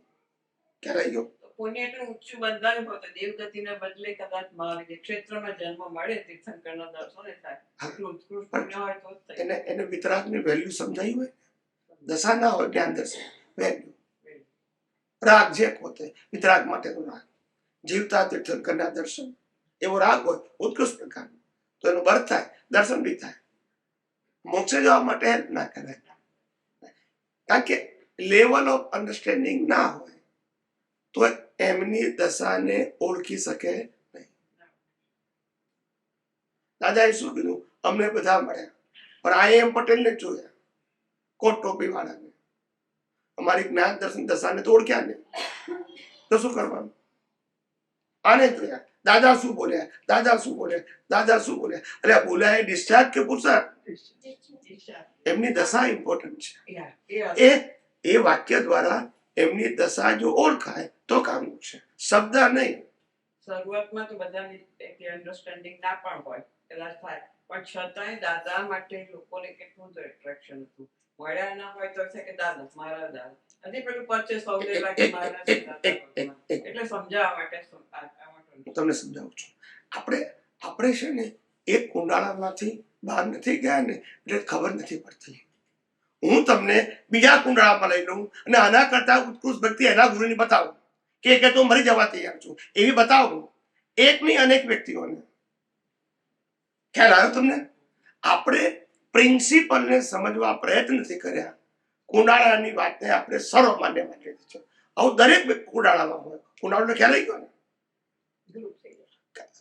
મેં રજનીશજીમાં જોયા છે સર્વસ્વ અર્પણ, મેં પ્રમુખ સ્વામીમાં જોયા છે સર્વસ્વ અર્પણ, મેં જૈનોમાં જોયા છે સર્વસ્વ અર્પણ. આ તો ખાલી એક્ઝામ્પલ આપું છું. I am talking about all religion. મારે નામ આપવાની જરૂર નથી, ખાલી સમજાવવા માટે બોલું છું. પણ તમે બહાર નીકળો તો ખબર પડે ને. ખ્યાલ આવી ગયો? એટલે દાદા ભગવાન માટે છે, એની સાથે આપણને વાંધો નથી. પણ આવું દરેક સંપ્રદાયની અંદર જે લોકો કન્ટિન્યુઅસ હોય એટલે એના ભાવ ઉત્પન્ન થાય જે તે વ્યક્તિ માટે. આજે પ્રમુખ સ્વામી માટે સર્વસ્વ અર્પણ કરનારા હતા લાખો, એક બે નહીં. હજી બી ખાલી એક્ઝામ્પલ આપું છું. ખ્યાલ આવે ને? જૈનોની અંદર પણ ભગવાનના નામ ઉપર કરોડો રૂપિયા, અબજો રૂપિયા ખર્ચનારા છે અને સાધુ થઈ ગયા અબજો રૂપિયા આપીને. કેવું ડેડિકેશન! એટલે મારો કહેવાનો મતલબ આપણા વિજ્ઞાનમાં આને કુદરતી રચના કહે છે. શું કહે છે? જે વસ્તુ એક્સેપ્ટ છે, વિઝિબલ છે, એ કુદરતી રચના. એનો અંદરનો આશય શું છે એ આપણે જોઈ શકતા નથી, એ એનો પુરુષાર્થ છે. પણ એટલે માટે મેં કીધું ઇન્દ્રિય જ્ઞાનથી દેખાતી કોઈ પણ વસ્તુમાં પ્રભાવિત થવું અને કુદરતી રચના જો. શું કીધું? એનો આશય શું છે? મજબૂરીમાં માણસ એક પૈસો ના ખર્ચ શકે ધર્મના માર્ગે, પણ ઉત્કૃષ્ટ ભાવ હોઈ શકે તો આપણે તો એના ક્રિયા ઉપર એના ઓપિનિયન બાંધીએ તો શું થાય? એટલા માટે આપણે વિજ્ઞાનથી આ બધું હવે કરેક્શન કરવાનું, આપણા વિઝનમાં, બહાર નથી કરવાનું. આપણું વિઝન હંમેશા વિતરાગ થવું જોઈએ. અને વિતરાગ ત્યારે થાય બધી જ અવસ્થા કુદરતી રીતના દેખવું, એનું નામ વિતરાગ વિઝન. કોઈ ચમત્કાર નથી કરવાનું. કવિરાજનું પચન કુંડાળાની બહાર કૂદી જો અસીમ છે અવકાશ. એ ગાય ગાઈને થાકી ગયા પણ સમજે તો ને, સાચી વાત એવું છે. ગાયો સમજ્યા નહીં એની તો વાત છે. ગાયું એને ક્યાં ના પાડું છું, અમે ગાયા હતા બધા, કેટલા બધા હજારો, સમજ્યા નહીં ને. આજે કુંડાળું એટલે શું એવું નહીં સમજનારા ભણેલા ગણેલા છે, અભણ નહીં. જે પોતાની જાતને સ્ટેટસ માનતા હોય એ લોકો કુંડાળામાંથી બહાર ના નીકળી શકે. ના નીકળી શકે એનો વાંધો નથી, એ કુદરતી ઘટના છે, પણ ના સમજી શકે એ અજ્ઞાન છે. એ લોકો ક્યારે સમજી શકે? આ તો અમને તમારો ભેટો જ. માર ખાય ત્યારે, માર ખાય ત્યારે કેવો માર ખાય? ત્યાં સંજોગો જુએ ને કે હું તો દાદા ભગવાન પાસે આવ્યો હતો પણ મેં જોયું કે બે મહાત્માઓ મારામારી કરતા હતા, આવું વર્તન કર્યું, મને એમ થયું કે આવા મહાત્મા હોતા હશે, મારે જવું નથી. આવા કેટલાય જતા રહ્યા. દાદાને હાજરી જતા રહ્યા. હું દાદાની હાજરીની જ વાત કરું છું. એક કપડા અમદાવાદમાં છે ને, એક હાઈકોર્ટના લોયરને ત્યાં સત્સંગ હતો. હાઈકોર્ટનો લોયર, સુપ્રીમ કોર્ટ નહીં, ગુજરાત હાઈકોર્ટ. તેને જજને બોલાયા, પોતાના ઘેર ફંક્શન હતું, દાદા ભગવાનને બોલાયા હતા. એ સત્સંગ ચાલુ થઈ ગયો, પછી જજ આવ્યા એટલે એમને વેલકમ કર્યું અને દાદા પાસે ખુરશી આપી. દાદાનું સ્ટેજ તો ઊંચું હતું, એ ખુરશી આપી, જજને રિસ્પેક્ટ કર્યું અને પછી સત્સંગ ચાલતો હતો. પછી જજનો પરિચય કરાવ્યો લોયર. તો પછી દાદાએ પૂછ્યું, સહજ બધાને પૂછે કે આ દુનિયા કોણે બનાવી, આપને શું લાગે છે સાહેબ? તો કે ભગવાને બનાવી. તો દાદા કે ઉપર કોઈ બાપો નથી. આવું બોલ્યા ને એટલે જજ ઉભા થઈ ગયા કે મારા બાપ સુધી પહોંચી ગયા. ના, આ બનેલો પ્રસંગ કહું છું. દાદાએ વિનંતી કરી અને કીધું કે મને દુઃખ થયું હોય, ભૂલ થયું તો માફ કરજો. પછી બે હાર્યા. હું જજની વાત કરું છું, ઓર્ડિનરી નહીં. સમજી ગયા તમે? બસ જજ જેવાના ભૂલ થતી હોય તો સામાન્ય માણસ થાય, એમાં કઈ નવાઈ. પણ આપણે જોવાનું કુદરતી, વળી બધું સેન્ટરમાં લાવી દઈશ પાછો. આપણે રાગદ્વેષ કરવાના, આ તો આવું બધું બન્યા કરે. પણ હું એમ કહું છું કે દુનિયામાં વિજ્ઞાન સાથે બધે ફરો ત્યારે તમારી દ્રષ્ટિ ટેસ્ટેડ થશે. અને કુંડાળામાં શું થાય? પછી વ્યૂ પોઈન્ટ નો થાય. શું થાય? View point. સમજાય છે? અને વ્યૂ પોઈન્ટ ગાઢ થાય. હે, આને અહીંયા જવાનું નહીં અને આને અહીંયા જવાનું નક્કી કરી. એ વ્યૂ પોઈન્ટ તો ગાઢ થાય, ગાઢ થાય. શું થાય? અને પછી એ કુંડાળામાંથી બહાર નીકળે નહીં. રિલેટિવ સત્યની બિલીફ માંથી બહાર ના નીકળે. બસ પછી એમાં વિજ્ઞાન શું કરે? વિજ્ઞાન એની જગ્યાએ છે, દાદા એની જગ્યાએ, અને તમે તમારી જગ્યાએ. એમાં કોઈ લેવા દેવાનું છે. પણ આ દ્રષ્ટિ તમારી છે ને, ડેવલપ થવી બહુ ઓછા ને મળે આ સંજોગો સમજવાના. પણ અઘરી નથી ને. અઘરી તો નથી. બસ તો પછી શૈલી છે છતાંય જો તમે ઉપયોગ ના કરી શકો તો કોઈ શું કહે? એક તો એક ભાઈ હતા, તો ભણેલા હતા, પ્રોફેસર, જૈન રિટાયર્ડ પ્રોફેસર. તો પહેલી વખત સત્સંગમાં આવ્યા. કોઈ કે 2-4 વિડીયો મોકલ્યા હશે, સાંભળીને સત્સંગમાં આવ્યા પરિસરમાં. પછી સત્સંગ સાંભળ્યો, પછી પ્રશ્ન પૂછ્યો, મેં જવાબ આપ્યો. તો મને કે મુક્તિનું જ્ઞાન આટલું જ છે બસ? મેં કીધું કેમ? તો કે ના ના બહુ, તો કે છે ગુણ માર્ગ છે કે છે. મેં હું તમને કહું કે રોજ જે 10 કલાકે 10 વખત ઉઠબેસ કરવી અને પછી શુદ્ધાત્મા બોલું તો તમને સહેલું લાગશે. ક્રિયા આવી ને, બોલતા નથી. સમજાયું કે નહીં? તો શું કરે આપણે? મુક્તિનો માર્ગ અઘરો હોય તો મુક્તિનો માર્ગ ના કહેવાય. જ્યાં કંઈ પણ કરવાનું છે ત્યાં સંસાર છે. દાદા ભગવાન જ્યાં કંઈ પણ કરવાનું છે ત્યાં સંસાર છે. અને આપણામાં જ્યાં કંઈ પણ થઈ રહ્યું છે એને કુદરતી રચના જોવાનું છે, એ મુક્તિ છે. બસ. યસ કે નો? આટલું જ છે. દાદાનું સૂત્ર છે ને પેલું કે જ્યાં કંઈ જ કરવાનું નથી ત્યાં મોક્ષ માટે છે, અને સંસાર કરવાનું છે ત્યાં સંસાર છે. સંસાર છે. એટલે દાદા ભગવાનનું પહેલું સૂત્ર છે, તારે મોક્ષે જવું હોય તો કંઈ જ કરવાની જરૂર, અને તારે સંસારમાં ભટકવું હોય તો બધું જ કરવાની જરૂર છે. સૂત્ર નંબર 1 કે મોહ નાયક હોય છે. મૂળ નહીં. એમાં એની સાથે બે જુદા તીર્થંકર ત્રણની મૂર્તિ જ કેમ મૂકે છે? એવું જરૂર નથી. એ મને ખબર ના ના ના. 3 હોય 5 હોય 7 હોય ના, એ 11 હોય ના, એ નવ હોય. વસ્તુ છે. આ મૂળ નાયક સાથે બે જોડે. ના એવું જરૂર નથી.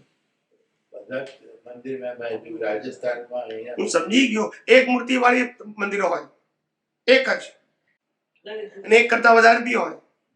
મૂર્તિઓ તો બધી બહુ હોય પણ આ મૂળ એક સાથે એક જ પ્લેટફોર્મ ઉપર કહું છું હું. એક કરતા અનેક હોય એક જ પ્લેટફોર્મ ઉપર. ખ્યાલ આવે? કેટલે ઠેકાણે હોય એક જગ્યાએ ને કેટલે ઠેકાણે હોય, પણ એને કોઈ પ્રિન્સિપલ નથી, એમ મારો કહેવાનો મતલબ. 3 રાખે પણ મોટે ભાગે એક વસ્તુ ધ્યાન રાખજો.